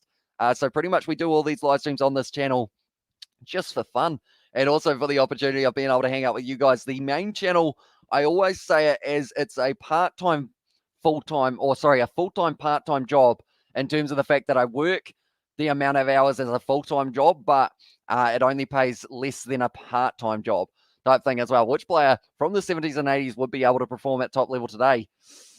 Oh, geez, that's a tough one. I feel like my rugby knowledge probably doesn't quite go back to the 80s, unfortunately. The Springboks, because they won all the important games where everyone expected them to lose. And Argies, please win as well, says Dwayne. And also we have got there, I'm surprised not a lot of Kiwis don't bother learning the Maori selection of God Defend News or section, of God Defend New Zealand. I can sing it because it fills me with vigor. But most just sing this, prefer to sing the New Zealand section, shame as well.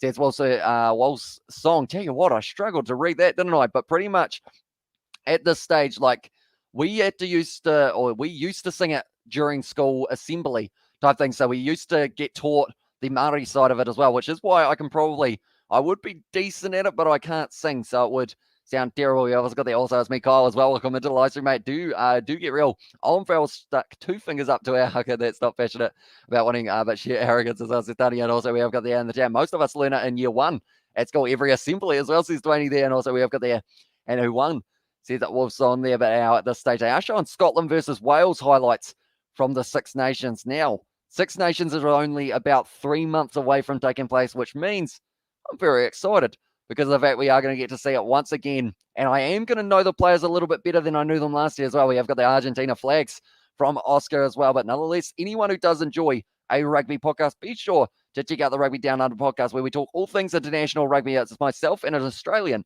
which is an interesting dynamic to say the least. But we will be talking about all the games that we have seen so far. And 2 points come on Argentina as well, says Tania there.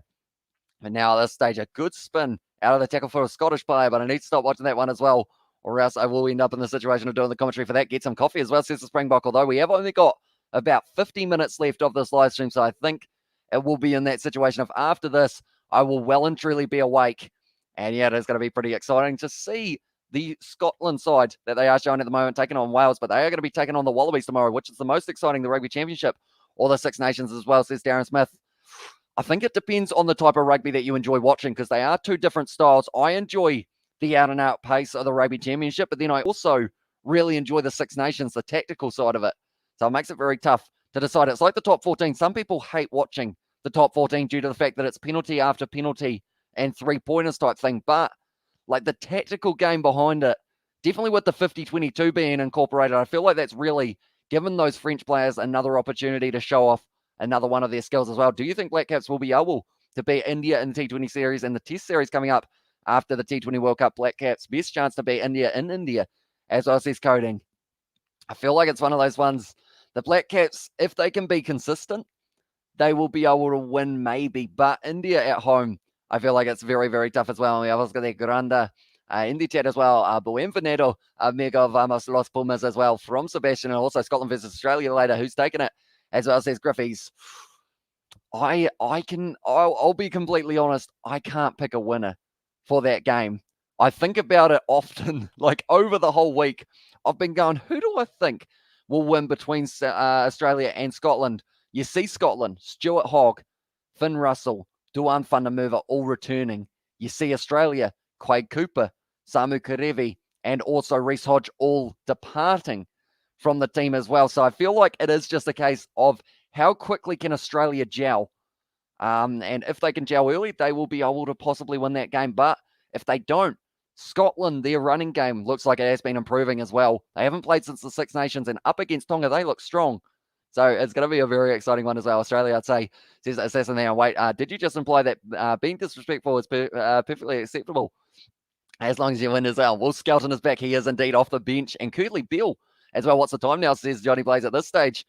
We are at halftime. 9 points to France, 7 to Argentina. Just the one try so far, and it was Thomas Kubeli, Western Force boy, able to get himself the try on that one. And also we have got there, Scotland will give them a good game as well, says Assassin. Yeah, I don't think it's going to be split by more than like 10 points, to be honest. I think it's going to be very, very close. And we have got there the France time the France flag from AJ. And also what's the time there? We are currently sitting 5 minutes away from 10 a.m. New Zealand time. We started live streaming at 1:40 a.m.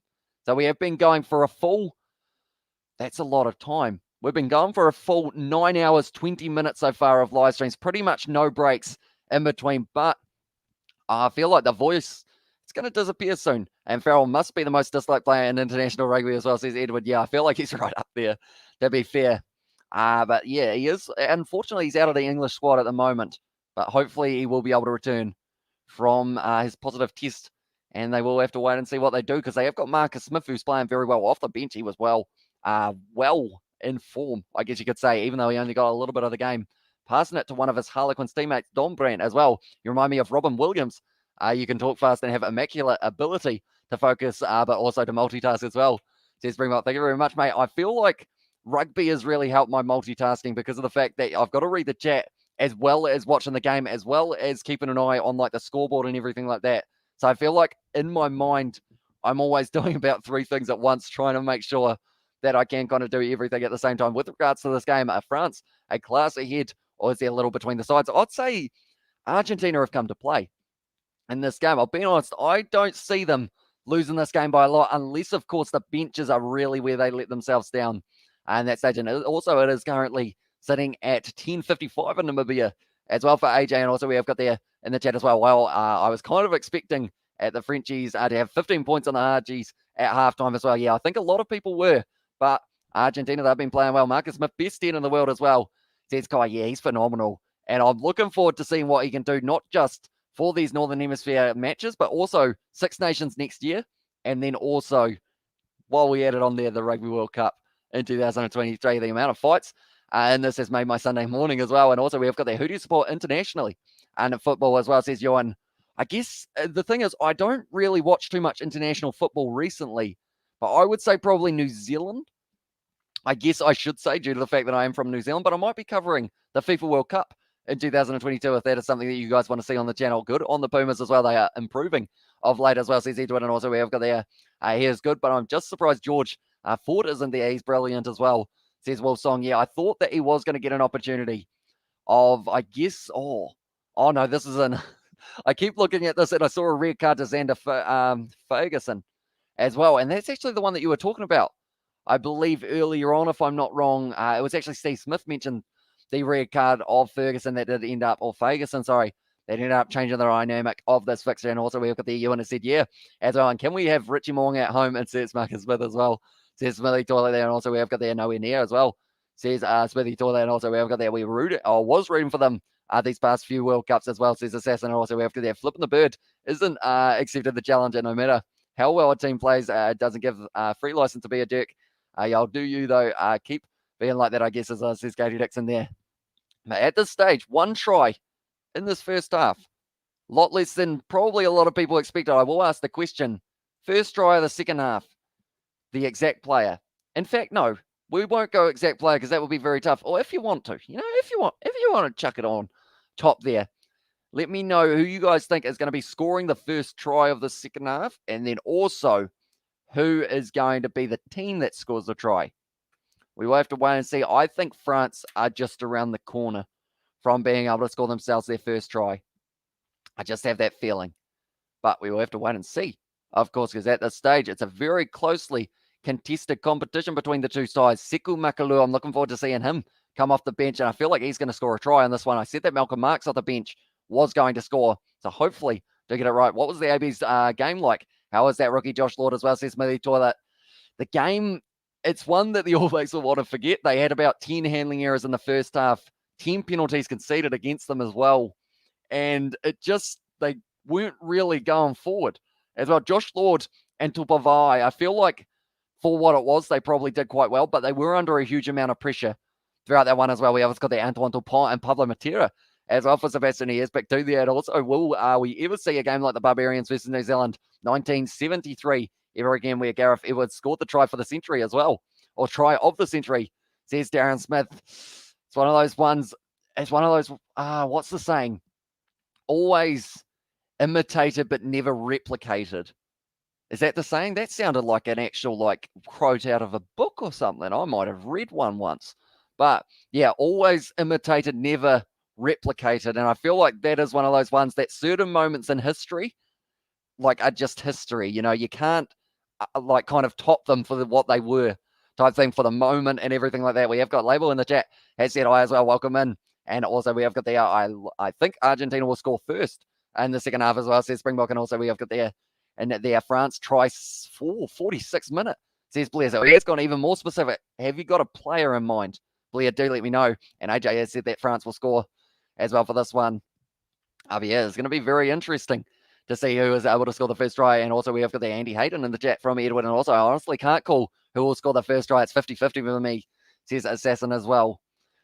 And yeah, it's one of those ones. If Argentina can try and build their momentum up in the early stages of the second half, they could win this game. They are still the underdogs in this one. Santiago Medrano to score the next try of the match. I was just looking to see in terms of the statistics and whatnot. For him to score the next try of the match is paying $101 for him or any of the props, to be fair, which is a huge number for that one.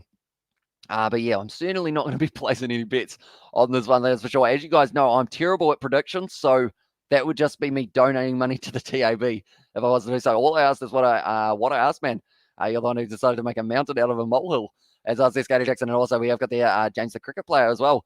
Says Song, and also Froggy's being shut out against the Italy of the Rugby Championship as well, says Smithy Toilet. But now at this stage, we're getting close to the second half, getting back underway. This has been quite a long halftime break, but I'm excited. We have got there. They can't finish off their tries as well, says Smithy Toilet there. Yeah, it's going to be tough for them to be able to get that final, I guess, step over the line, because they have been taking it on the 3. They have only missed the 1, but same with Argentina. It was actually the missed kick that led to the 22 dropout was charged down by Pablo Matera, and then it was the try for Thomas Kubeli, the 1 try of this fixture so far.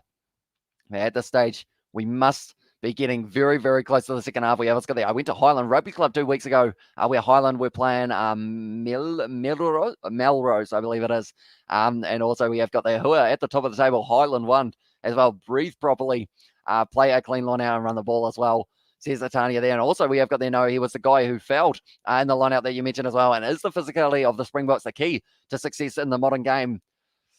I don't know. I feel like it's once again that kind of like, yes, physicality is important, but it's not everything. You need that playmaker at 10. You need a guy on his outside who can really shape the game for a side. So I would say at the moment, Pollard, the question is who is going to be the next Pollard and the next Mornay Stain in their number 10 jersey. I know that they've got the option of Elton Yankees. I know few people don't say that he's going to be that next level. I know Johan Horsen is another player that is actually mentioned quite a bit as being an up-and-comer, but he did get injured and also ended up getting COVID as well, so he's had a bit of a bad run, I guess you could say, for Johan Horsen.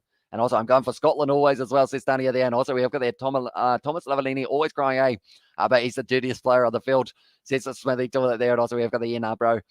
It's the opposite, bro, as well, says Smithy Toilet. But yeah, I think it is that balance, finding that physicality in the breakdown, but also being able to see the gaps, using your kind of territory game as well to your advantage, which is something that hopefully we do get to see in that game between England and the Springboks as well. That's going to be a pretty awesome one when we do get to see we've also got the year. Oddly enough, there's a cricket player with the same name. I believe he's an Aussie as well, says Wolf Song there.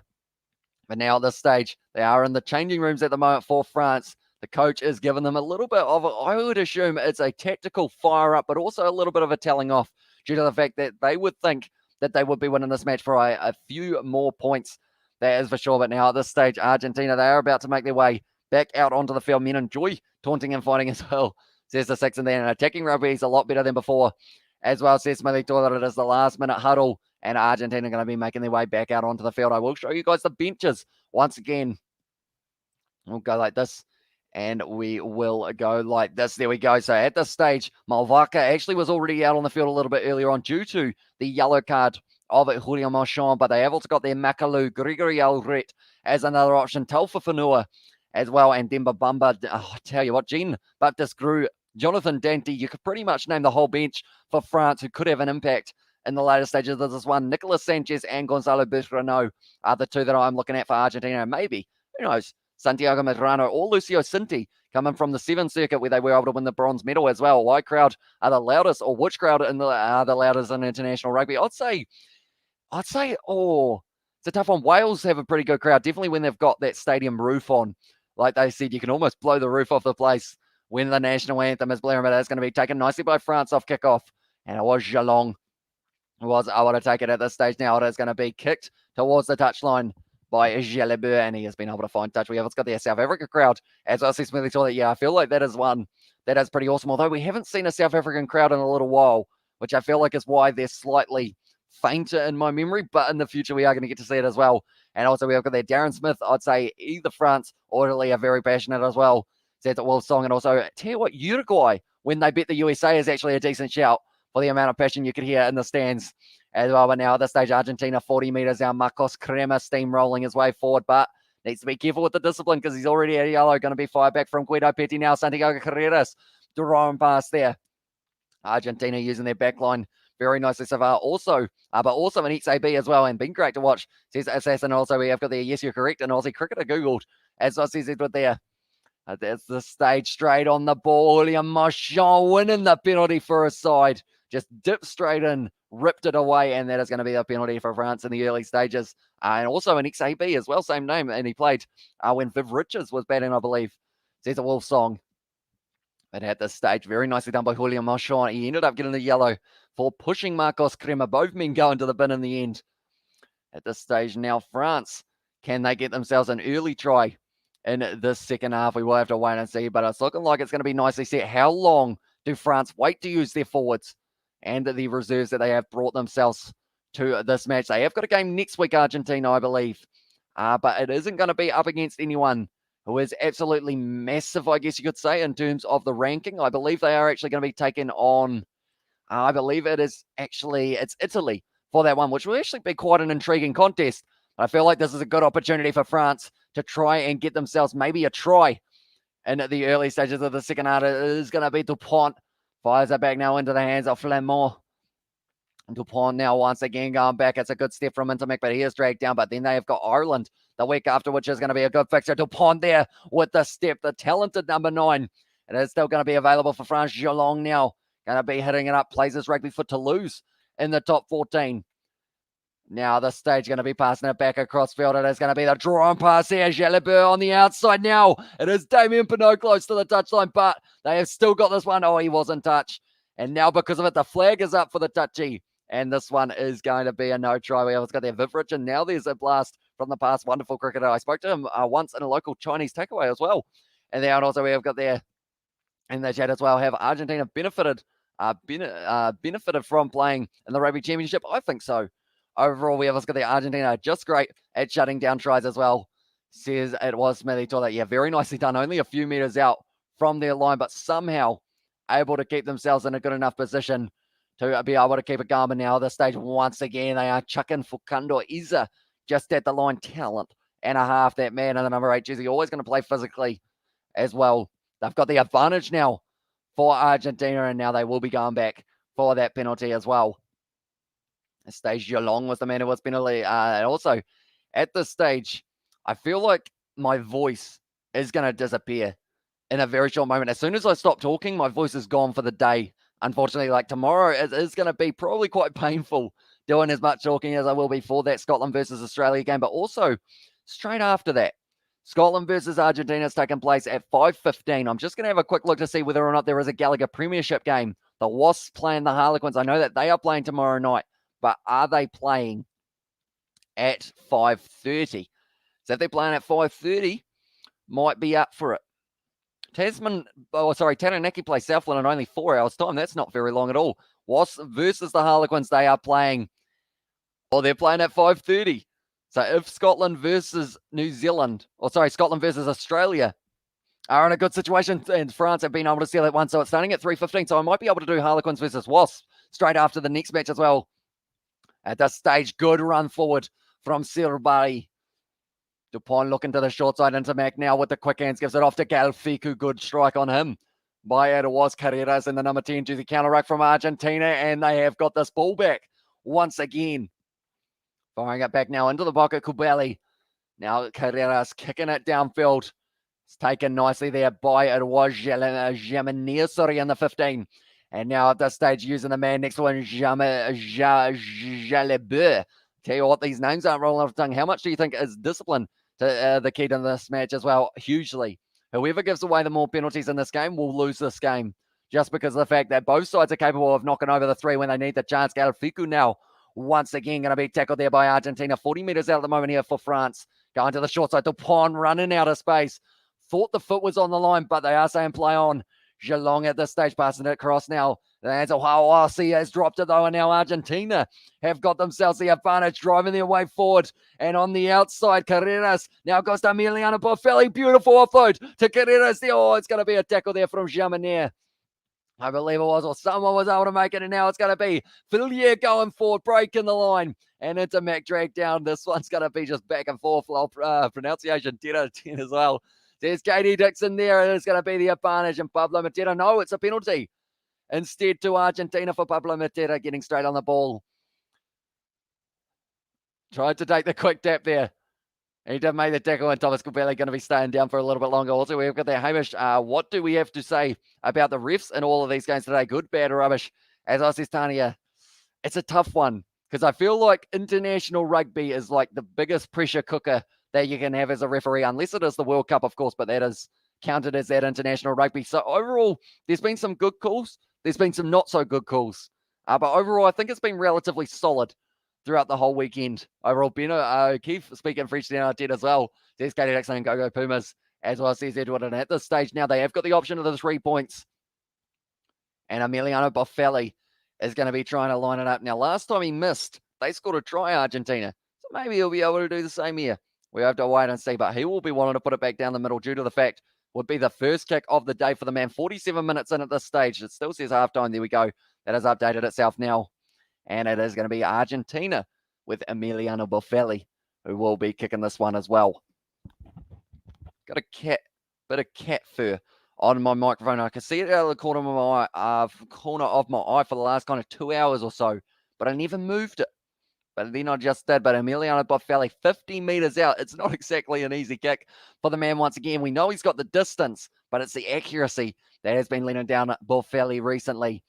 47 minutes in at the moment. Also, I will mention anyone who is new to the channel, be sure to hit the subscribe button. We are back tomorrow night with Scotland versus Australia. Also, if you do enjoy a little bit of podcasting, we have got the Rugby Down Under podcast that we do upload on Spotify, Apple, and also Google Podcasts. There's the other one, but at this stage now, Emiliano Boffelli lining this one up. Important kick for this man as well. Taking his time. Last time he took this long, it did seem to be that he missed, but he has got that one straight down the middle there. Good kick from Emiliano Boffelli, and now Argentina are the team who have been able to take the lead in this one. And I'm just looking through $3.25 at the moment. Argentina are paying to win this one, and they are in the lead. So it tells you how much of an underdog they were going into this match. Let's got their Keith's dialogue with Dane Coles earlier this year will remain iconic. That was the one of we're just having a bit of fun, wasn't it? If I'm not wrong, Dane Coles said when he was wrestling with Mitch Hunt, and also we've got their BBC can show women's international rugby, but not men's. Why do we pay license fees as well? Says Edward, and also we've got there the time. It doesn't seem to be working. Oh, wait, there it is, as says Will Song. And also Wallabies can prove that they play against Scotland. That team should be worried about them winning the Rugby World Cup 2023 as well, says Clifford. Yeah, they've got the solid foundation for them to be able to get something going. Oh, that's going to be a big hit there. And tackle release. They are still just outside of the 22 at the moment. It is going to be Cameron Walkie now trying to drive 40. Has been wrestled back to the ground, and with total respect to women's rugby, as well, says Edwin. And also we have got the what are we a country as well, says Bream. And also, who do you regard more as a rival of the All Blacks, Australia or South Africa? I feel like, that's a tough one, because the fact that, the Bledisloe Cup has a lot of history behind it, but then South Africa, we've had 100 years of playing up against them. So I feel like they're both unique in their own way. I love a Springboks All Blacks rivalry just because of the fact that those games are always very close. Beautiful run there from the number 4 back at himself. He slid over, and it's the try, and it is going to be Thibaut Flamé who was able to score it. I feel like the pronunciation was not good, but Flamand able to score it there. Now we will add that one to the try scorers list. That is now just starting for France, their first try of the match so far. And it was Flamand who was able to get a beautiful inside ball there for France to be able to get on the attack. And it was Pablo Matera originally who did end up giving away that ball. And from there, Cameron Walkie driving his way forward, just kept on wrestling. And then from there, Dupont offload there. Nice ball from Jalabeur. And it was going to be the try for them here as well for France. We have got the Amazon Prime, as most games are the Autumn Internationals as well. There's Assassins there, and also we have got there who in the chat from Gregor Galway. It was the man in the number 4 jersey, Flamand, who was able to score it. I have got the name there for you guys because my pronunciation was not good at all. Why do referees interpret laws differently to each other? Surely the law is the law, right? So I said Saxon, I guess, yeah, it is just down to interpretation for those sides. And just everyone has their own little kind of ways of doing it as well. Can someone link or some link that I can see there in live as well, says Batista. At this stage, I believe the best bet will be I guess after the game, I believe there's a channel called Hernan on YouTube who more than likely will update or upload this game for you to be able to watch. But unfortunately, there is no game live that is on YouTube that you are able to watch, sadly. So I do apologize about that. Amazon got plenty of money in pronunciation, sorry, not pronunciation as well, says Brem there. And also we've got the Assassin, yes, I know it sucks, as well, says Edwin. And also we've got the Tania, Kiakaha, and Arohanui, hopefully I pronounced it correctly, and it's a Les Bleus as well in the chat. And this is why Nigel Owens was the only Welsh ref to cover his country in the game, because of how unbiased he was, a brilliant referee as well. But now it is going to be in the hands of Argentina, and now they are going to be going for the counter-attack at Pablo Matera with the carrier to go down. But now they are looking to the short side. Good salad dummy from Santiago Carreras. I'm kind of feeling a try coming very soon, maybe for Argentina, just being able to strike back straight away. But at this stage, 22 meters out, and they are going to be trying to make their way forward once again. Now it is going to be off this side. It's going to be Lavanini charging forward. All of a sudden, I've decided that I want to blink a whole heap of times, but now it's going to be Julio Montoya driving forward, and it's going to be a little knock on there. And it does mean that France will have the penalty, and just about average as well. Sees Edward there for Arohanui. Hopefully that's not too far off as well. And yeah, George at the moment is on the Discord. I do see Hamish, lemon, honey, and a wee dram of whiskey and hot water, and you'll be commentating in no time. Totally wonderful effort here, as I said, Tania. And also we have got the Tania. As I've said, I'm not getting dragged into something as well there in the chat as well. But Taufa making his way out onto the field by the looks of it here for France. And also it will be Valemza coming off the field. Demba Bamba making his way out there for France as well. Are they making any other changes? Doesn't look like it. Seems like that is going to be the only changes that they have made at this stage for France, but they have certainly got the ability to try and get something going in the later stages. The guy who scored, played for France, played for Loughborough University, and turned up as a back as well, says Greg Galway. And also we have got the, you should start a rugby radio studio as well, says Yashmi. I feel like that would be pretty awesome to be able to do something along those lines in the future. At this stage, I guess it is just that situation of, like, we just at this stage have the YouTube channel, but we are certainly going to be looking at other ways we can keep on improving. But we have got the Kiwi Lads main channel for you guys who do want to check that out as well. And I can actually put a link to the Kiwi Lads Gaming if that is something you guys are keen on. That is the link to the Kiwi Lads Gaming if you want to check it out. Carlos has said, hey, Hamish, how are you doing today, mate? I'm doing very well. Thanks, mate. It is very awesome. Oh, great take there from Jaminier. Beautifully done by the number 15 as well. We have got there, come on, Argentina. From it is Tania now at this stage. The backline movement. Villiers now down the wing. Offload on the inside to Galfiku. And Dupont back in his base. And he has scored the try there. Antoine Dupont. And that is going to be the try for France there. And now they are starting to fire up a little bit. The second try in only a couple minutes since their last as well. And it is going to be Antoine Dupont. But they are just going to be checking this one by the sounds of it as well. So we might have to wait and see whether or not it is going to be the try. But if it is, Antoine Dupont able to score it, a superstar in that number 9 jersey. Just in the tackle inside of the 22. Awesome as well, says Clifford. And let's go, Argentina. Good stuff, France, says Assassin. And France definitely have a good opportunity to run away with this as well, says Wolfsong. And also we have got there, and they had a great team those days as well, says Brem. On-field decision try. They are checking this one. The podcast is pretty close to a radio station. Check out the Rugby Down Under podcast on Apple, Google, and Spotify as well. And this rugby gauntlet has been a ride, yo, as well, says Katie Dixon. Nicely done, France, says Wolf Song. I think they're trying to decide whether or not this is a forward pass, but I think it's completely fine. So I think it isn't actually what Ben O'Keefe wants to see there. We always got there. When the game was invented, 15 players were determined significant or sufficient, to produce an exciting game with fitness levels as they are today. Do you think 13 or 14 players per side would be better as well, says Darren? I guess it's one of those ones that I know that they were talking about maybe changing the rules in terms of the amount of subs you're allowed to make, only making it 3, and those are for injuries.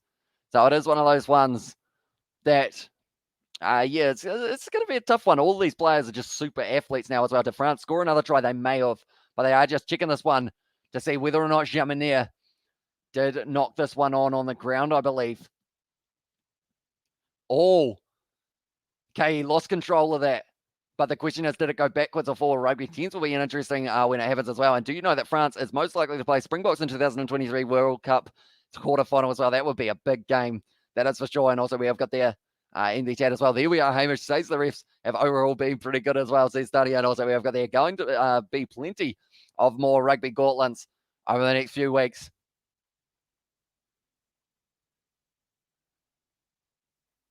Okay, they've got knock on here. This might be no try to France. Yeah, just checking it from another angle here to see whether or not it is going to be a knock on.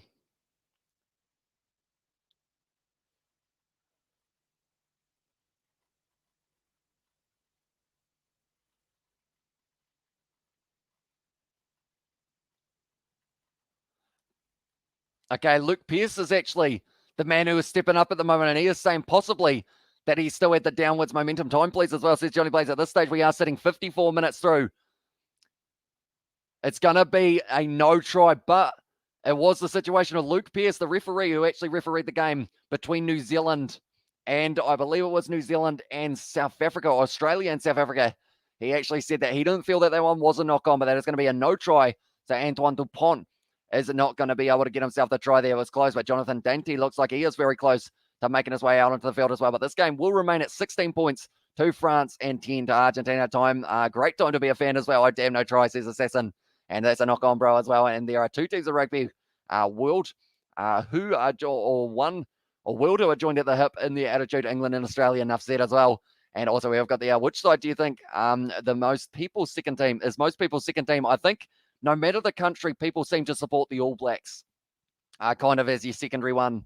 I know that South Africa is actually quite a few people's second team as well. Give the nerve-wracking pressure that comes with these huge international fixtures. I think the refs managed just fine, honestly, as well. So it's a bash in there. Now at this stage, it is going to be Intermac going off the field and Jonathan Dainty making his way out onto the field as well. Most people's second team is New Zealand as well. Antonio, I reckon New Zealand and South Africa, not Aussie as well there.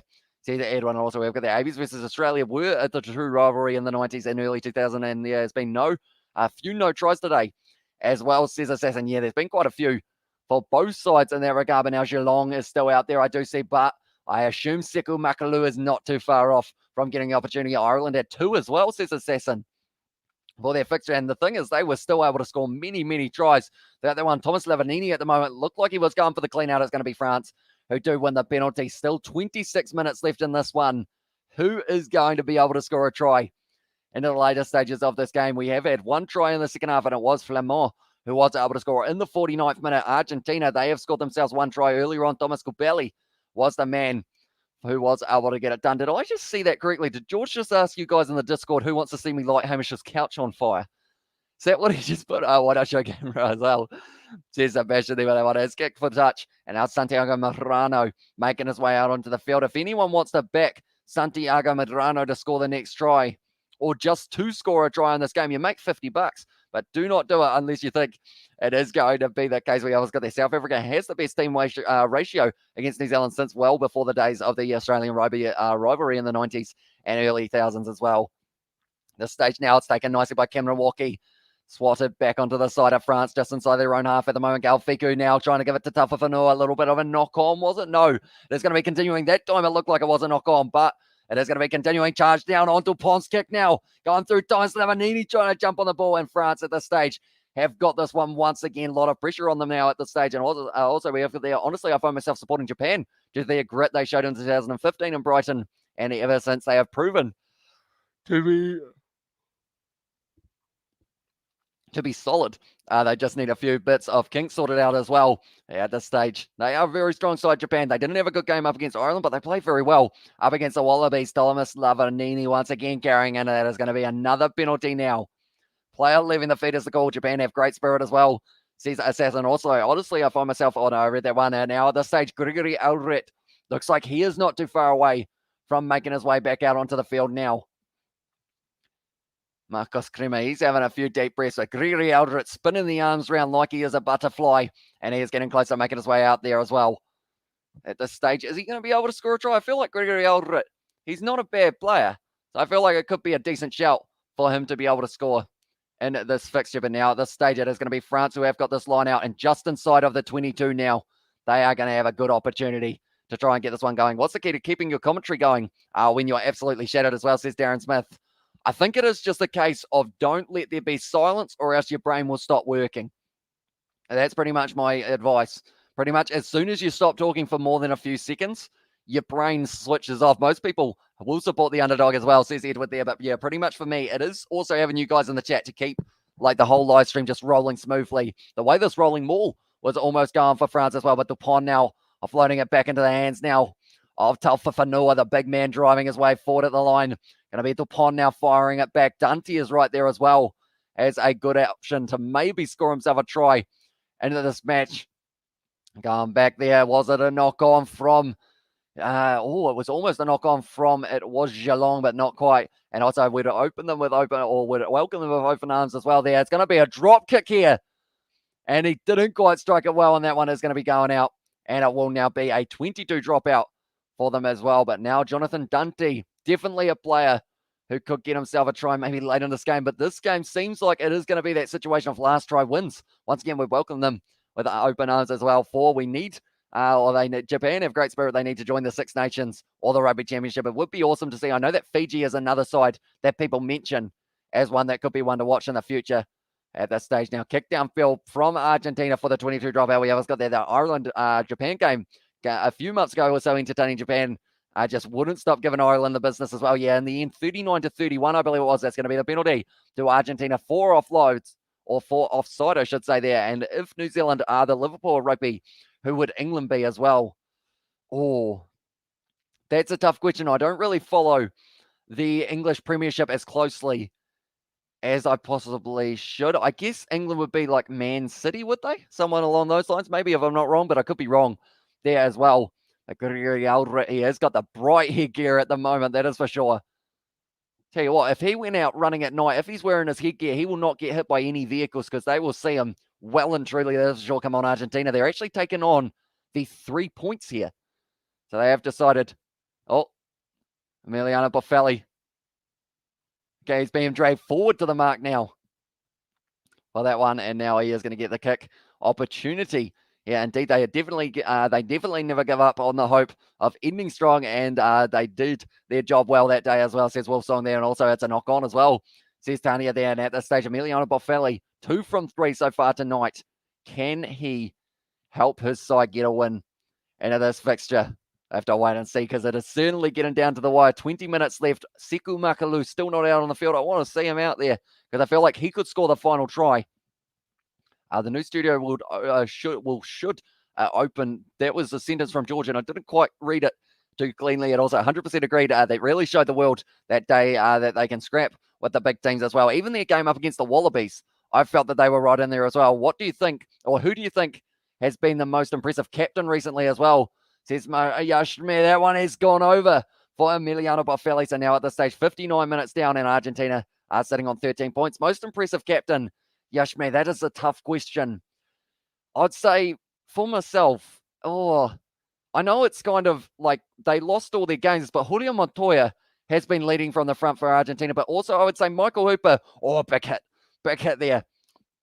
Taufifenua with a massive shot there. And I would also say Sia Khaleesi at 6 for Springboks, and then also Artie Savia did a decent job, but it's a tough one. It's a very tough one to pick a favourite captain, that is for sure. But now at this stage, it is going to be now Jamanier, who has got the ball once again, running it sideways, trying to pierce the gap, but he is dragged down there once again. The ball is out. Dupont now fires it back. Now drawn pass. They're not quite working out for them. Waki passes back to Gail Fiku. In a relatively quiet game so far throughout this match. Thomas Kubeli wanted it, not quite able to get it. Dupont now goes back into the hands of Demba Bamba, the man who can just bulldoze his way forward. And now Dupont once again going back across field into the hands of Bay at number 1. He has been out there for a very long time. The 3 is a smart choice here as well. Says Sebastian there now. It is going to be running sideways. It is Jalabeur. Getting the carry. Geelong round the side now, finding the offload in the hands of Dupont. Sounds the dummy. Goes himself here. Antoine Dupont dragged down though, and brilliantly Emiliano Boffelli. It's going to be the penalty though for the player coming in through the side. I believe it is Demba Bamba, and also we have got there in the chat as well. I thought it would have been a pretty close game, and one team will pull away in the last 10 minutes. So that's this assassin. Yeah, Argentina have been very impressive in this game. I don't think a lot of people consider them as a real chance of this one. Does the Stade de France stadium look full? I believe it's about 3/4 full from first impressions there. They haven't filled up the top. That is not finding touch, so that means Nicolas Sanchez. He is on the sideline. He is waiting just a little bit longer now. It is going to be Jamanier. Beautiful offload. Jonathan Dante, the big man. Up to the 22 at the moment here for France. Once again, Dupont goes back to Aldrich. Drawing pass here. Demba Bumba. The bulldozer going forward once again here for them. It's going around the side now. Cyril Bali dragged down. It looks like Gregory Aldrich. No, instead, it is going to be Julian Marchand. Getting on it. Still available here. Dupont looking to the short side. Gives it off to Demba Bumba. He is once again going to be creeping just that little bit closer. Good short ball there. Damien Pinot nailed in the tackle. And now because of it, Villiers going to be creeping his way forward once again. 5 meters out at the moment here for France. Offloaded back to Cameron Walkie. And all they need is one big run and they will be able to get over the line. It is going to be now Dupont. Fires it back into the hands now of Marchand. He has got Aldred on his side. Is it going to be the penalty? No, it's an advantage now. And Taufifanu around the side here. But France, they will be able to get themselves to 3 points. If this ball does not come out, release it is the call from Ben O'Keefe. And now they will be able to hit the ball up. Once again, it is a penalty to France. And they are going to be going back as well. Thank you as well, Cesar Sexton there. And how long left? It is 18 minutes in this fixture. And good turnout then. As I said, Edwin, and also we have there. I'm just happy the fans are finally returning. It's not the same without the crowd showing their support. Yeah, that game in Wales. Absolutely awesome. All taking a quick tap there. Throwing Demba Bumba at the line.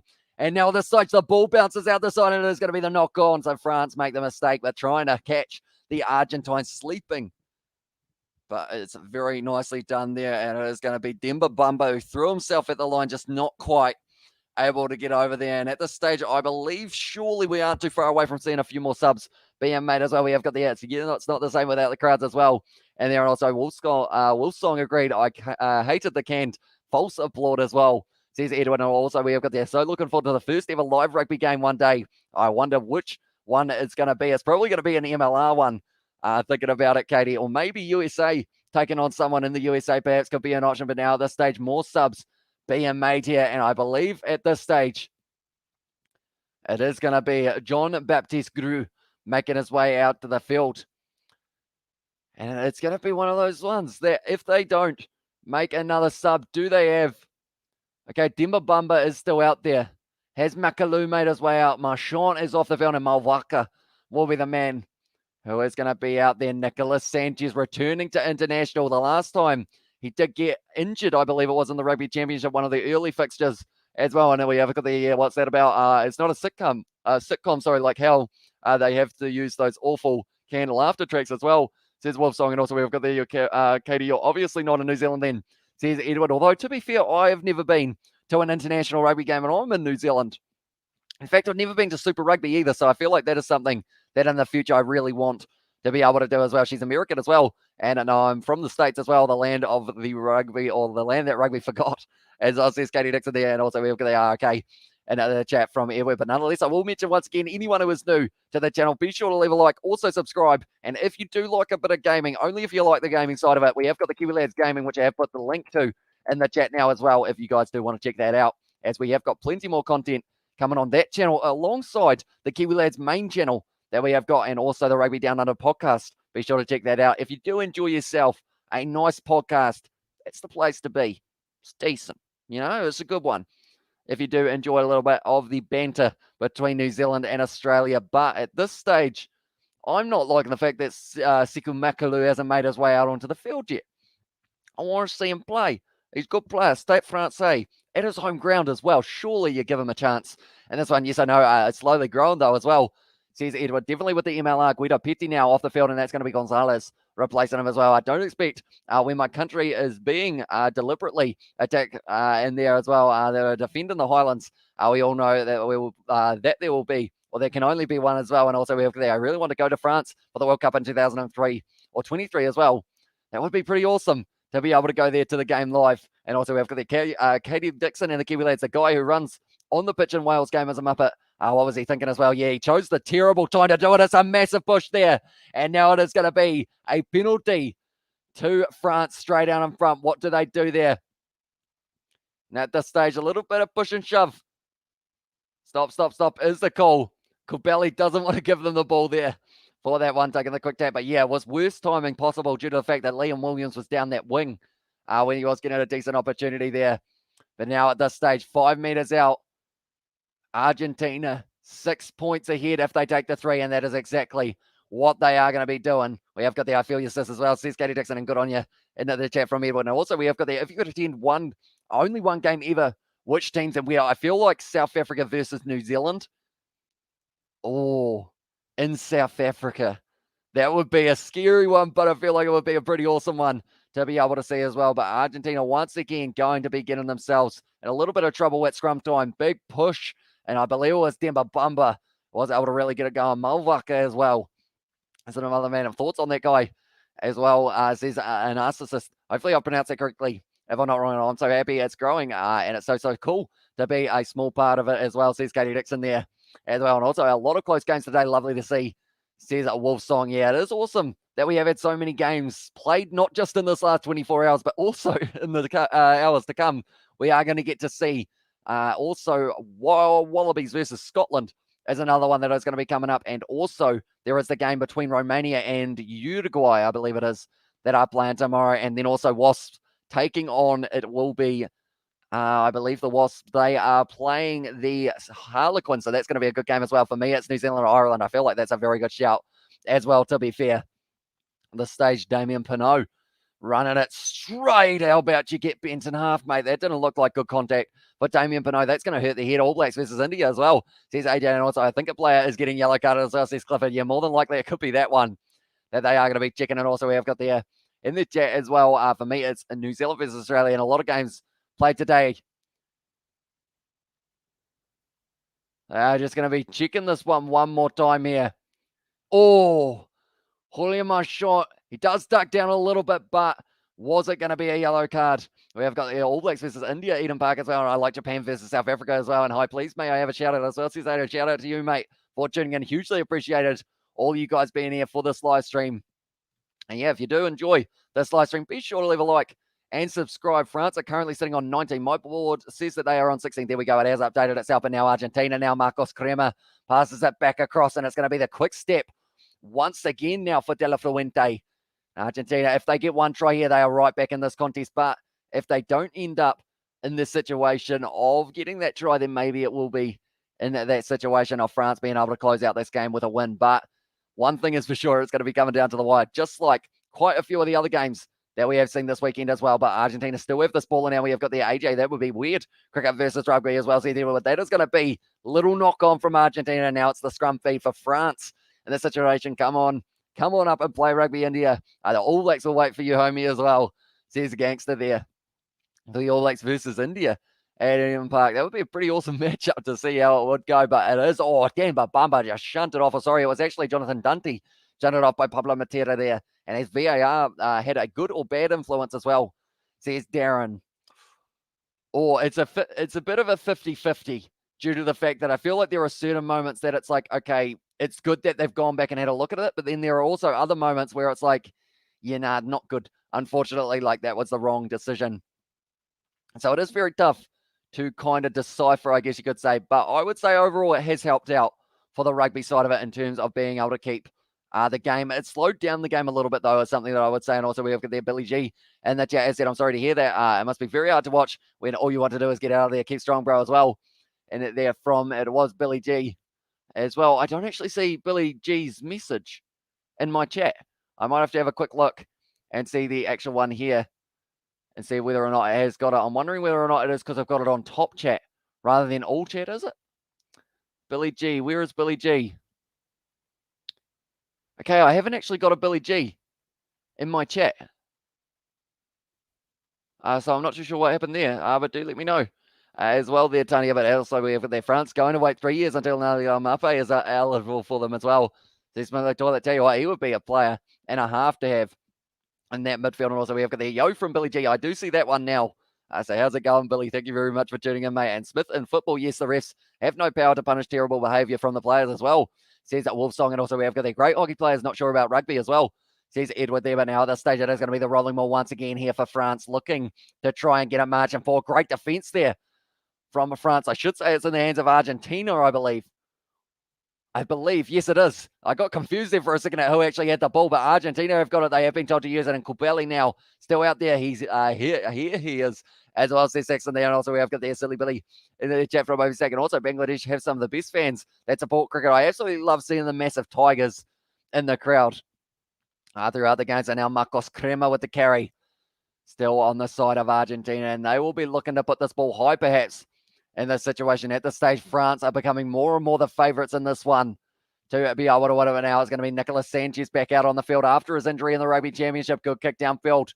But now at this stage, it is going to be Damien Pinot kicking this one downfield, looking maybe for the 50-22. No, just going straight down the middle. A little bit of a juggle there from Santiago Carreras. Kicking battle here. It's out on the full, is it? Yes, it is.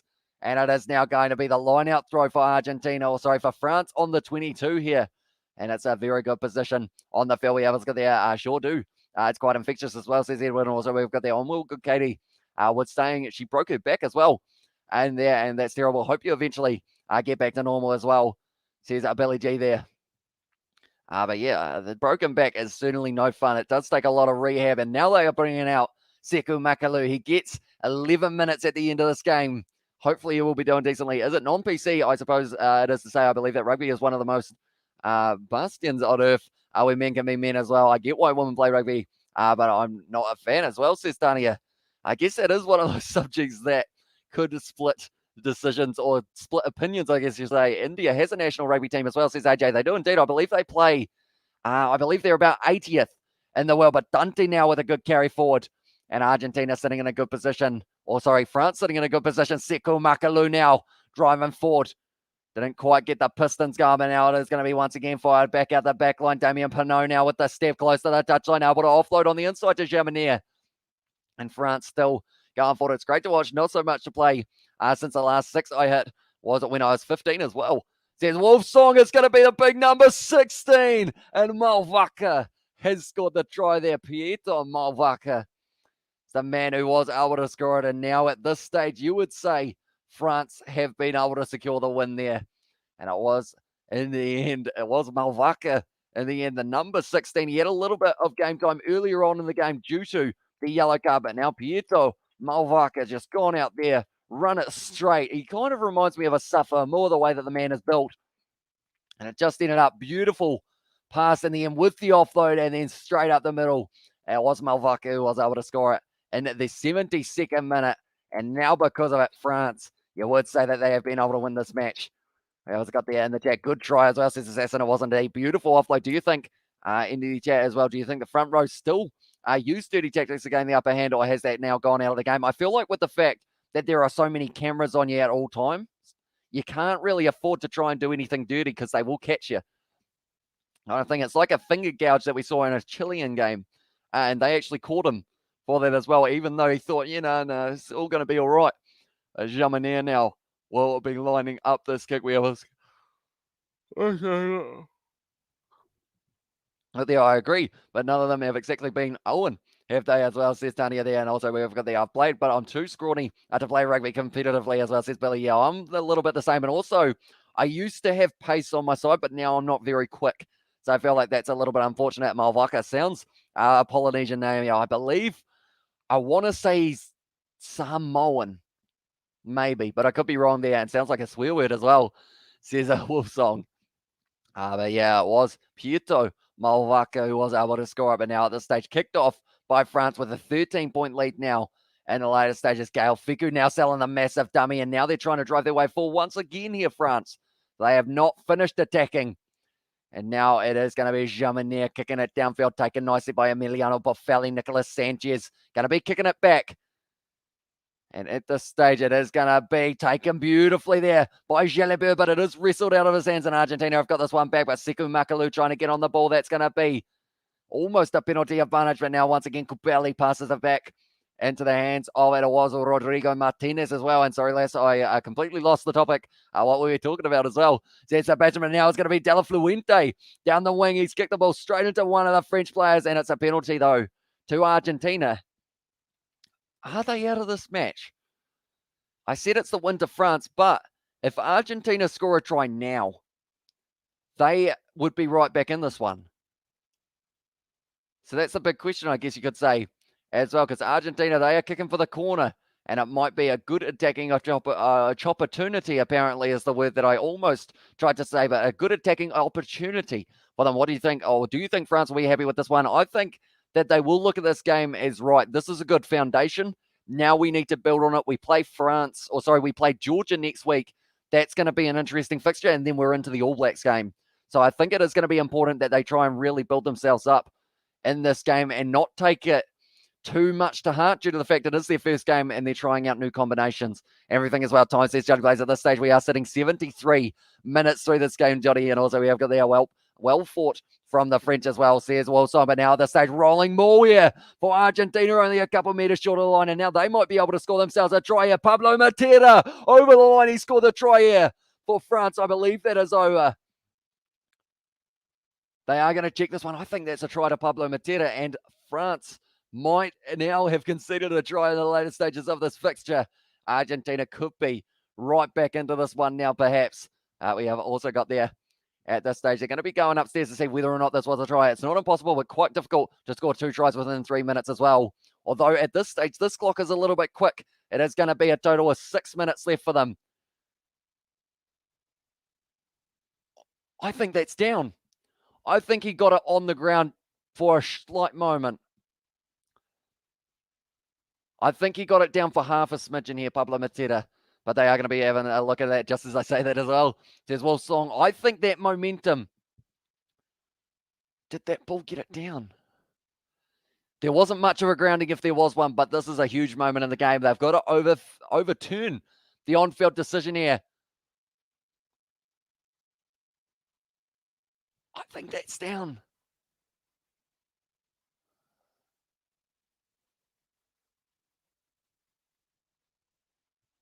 Brendan's checking it a few times. Brendan Pickerel is the man on the TMO. So first of all, when Pablo Matera goes down, he doesn't get it down.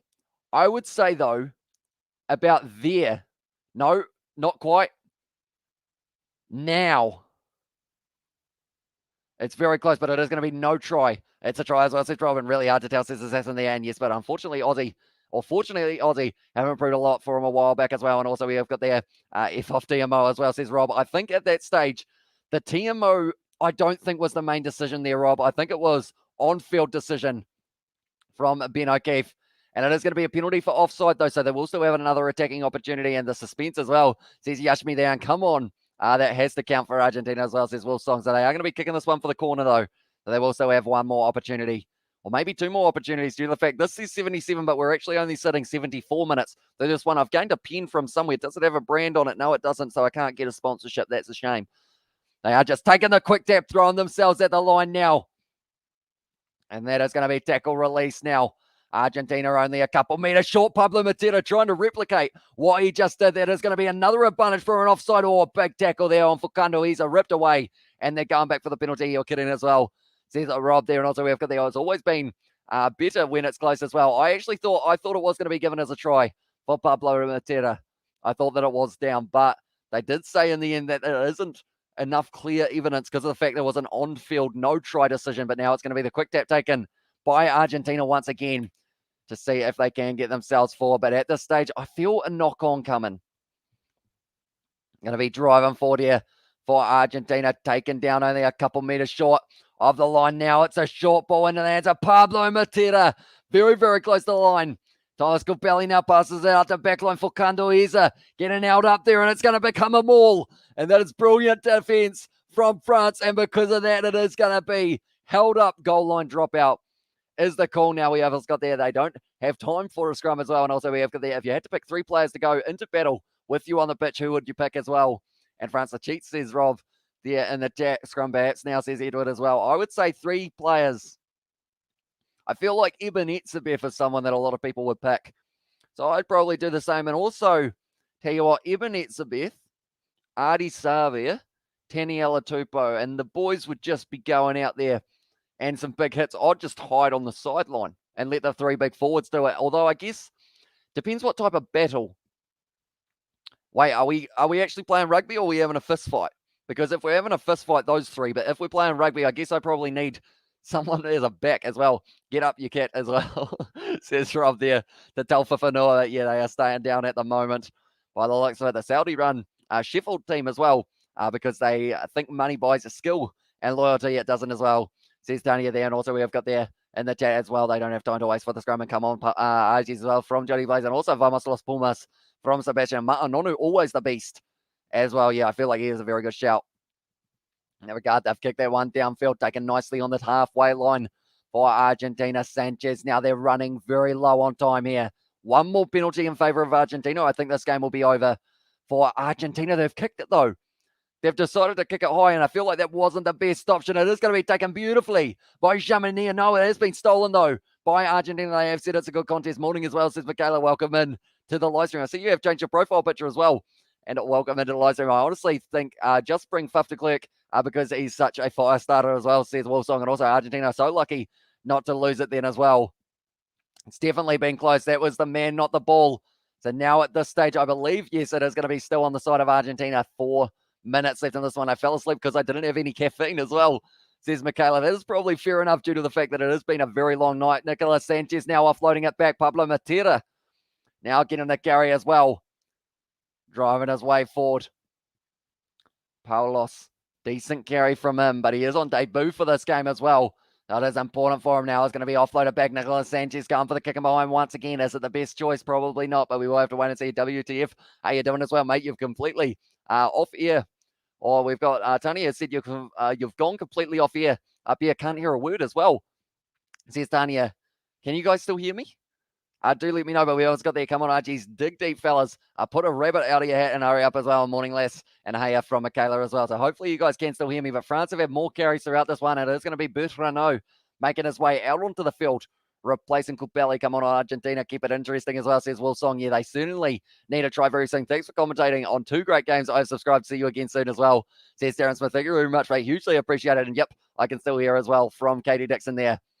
So yeah, it might be connection for yourself, Tanya, but maybe if you close out and then go back in, and my help out that's going to be now. Is it the try? I think it is the try for Argentina. They are going to be going upstairs, but is this a try for Carreras now? Mateo Carreras was able to score it. Yes, stream running smoothly as well. How did they do that as well, says Rob. Is it the try for Argentina? Try as well, says Assassin there. They are going to be checking this one. If it is a try, this could be a massive comeback for Argentina. How much time left, says Pollock? At this stage, only 3 minutes in this game. So not much time at all. And try, says Assassin. Believe it was knocked backwards in the end. Jamanier not looking too flashy. He might be going off the field now.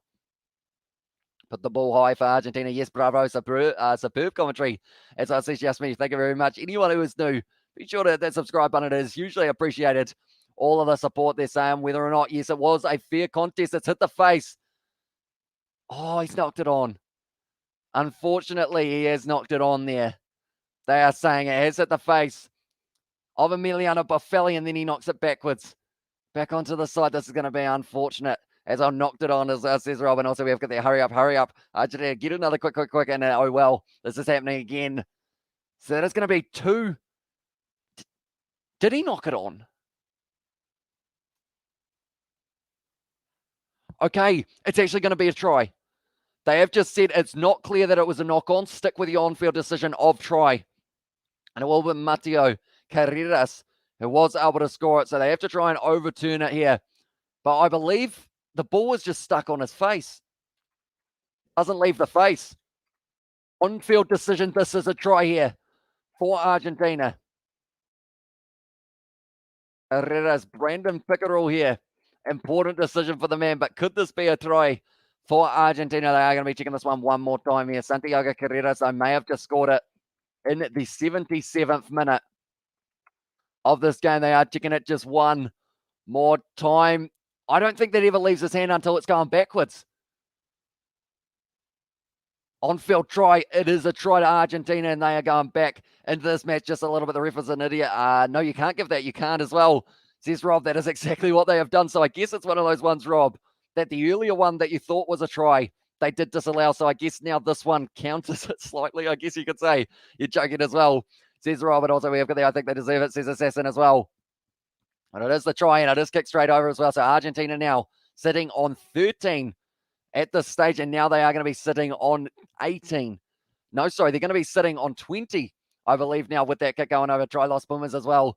And there, and also we have got there France not gone. RG Tryboy as well, says Gangster. And also we have got the Anya Pumas, says Edward. Now 3 minutes left. Are you live next as well? Says Harry. I assume that is when are we live next? And it is going to be tomorrow night for the game between Wallabies, and also it will be up against Scotland as well.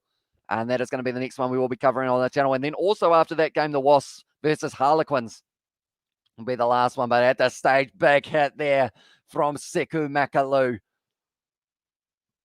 At this stage now, very deep inside of their own 22. Nicolas Sanchez tries to run it out a little bit, but France will be able to try and wear down the clock a little bit more. Jamanet now slinging it back across field though, and they have got plenty of space. A little bit of a step from Jalabert, but he's dragged down. What a dumb play. French drop goal coming up as well, says Rob, and also Wackham as well. Yeah, more than likely they will go maybe for the drop kick, or they just keep on hitting the ball up. Gregory Aldrit.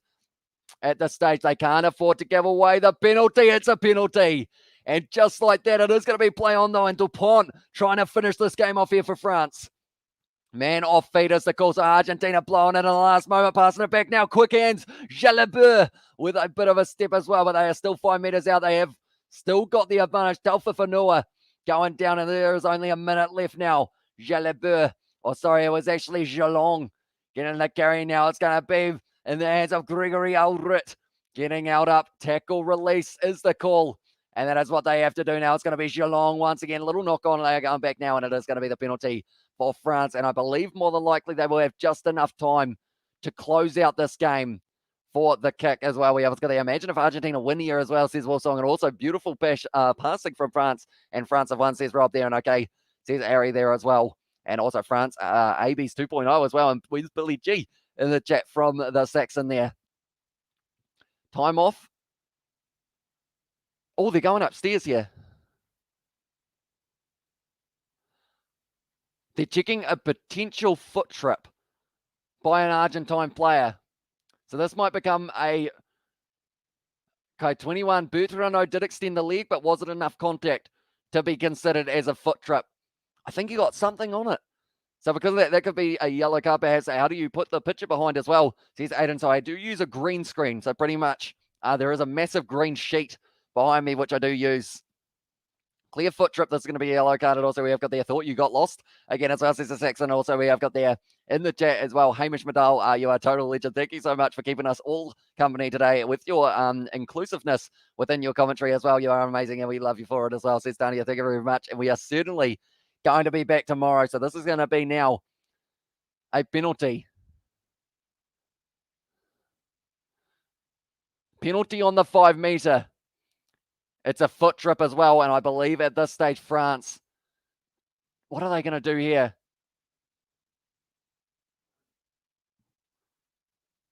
They are taking the shot. So this might close out the game, possibly. It's a tight game as well. And do you have to have a green screen? It is best because of the fact that if you don't have one, it doesn't really come across as nicely. Lawnmower and service as well from Katie Dixon. And yeah, it's a tight game as well. And good close match as well. And also we have there. Hope you get some rest tomorrow. Amazing. I have enjoyed you immensely. Bloody marvelous is what I said. Or is what I say as well, says Study. And also we have got there in the chat, just kick it as well, says Rob. They can go over the 80. So this will be the end of the game. And France will be able to get themselves a win. And this one with all notifications on and liking as well, says Harry. Thanks for the game, and I am subscribing. Thank you very much, mate. Hugely appreciated. And also, if you do watch podcasts, Harry, we have got the Rugby Down Under podcast. It is on Spotify, Apple, and also just anywhere that Spotify or also podcasts, are available. That one is after the 80, and that is the end of the game. But the Kiwi Lad Sport, that link that I've just put is to the gaming channel. If you guys want to check that out as well, shot Harry as well, says Abby Snake. And also, we have got their weight. You know that box that tells us the score. How do you get it as well? As well, says Aiden. So pretty much it is a screen sharing that I do for myself. But the end score in this one is going to be 29 to France, 20 for Argentina. Terrible ending as well, says Robin. Good stuff, Kiwi Lad. What a with a Scott name and Sappy voice. Much enjoy as well, says Saxon. Thank you very much. Trying to tell you France will win, says AJ. And well done, France. Amazing Pumas. Gave it their all as well, says Tanya. And also we have got there a little bit earlier on GG from Assassin and all over. Blame the backup halfback as well, says Smithy Toilet there as well. And Chan, thank you for the stream, so 10 out of 10. Thank you very much, Katie. And Sappha Voice as well, says Edward. And also, well done, France. Amazing Pumas gave it their all as well. And told you France will win. And yeah, at this stage, the crowd at Stade de France say they will be very happy with the fact that they were able to get the win. Although they wouldn't have felt like they were a huge amount ahead throughout this fixture as well. But I will mention anyone who is new to the channel, be sure to hit the subscribe button. And also check out the Kiwi Lads, or sorry, not the Kiwi Lads, but the Rugby Down Under podcast that we have got, where we talk all things international rugby. Thanks for the commentary, mate. It's been fun. Take care, lads and ladies, as well. And also we have there, this is the team that's supposed to win the Rugby World Cup in 2 years. They've certainly got potential. As I said, Smithy Tolley, and we did it. We're at the end of the marathon. Loved every minute of it. Nailed 4 games in a row. Bloody legend. As well, said Sebastian, and have a great night's sleep today. Thanks. And also well done, Argentina. Says Springbok, yeah, I am certainly going to be going to sleep after this one, but I will mention anyone who is new. Be sure to hit that subscribe button. And also, Kiwi Lads Gaming. Be sure to check it out. Rugby Down Under podcast as the pin comment as well. But nonetheless, thank you all very much for tuning in for this rugby marathon. And yeah, I will see you guys tomorrow for Scotland versus Australia, and also Wasps taking on the Harlequins. But thank you all very much for tuning in. Be sure to leave a like on this live stream, and I will see you all for the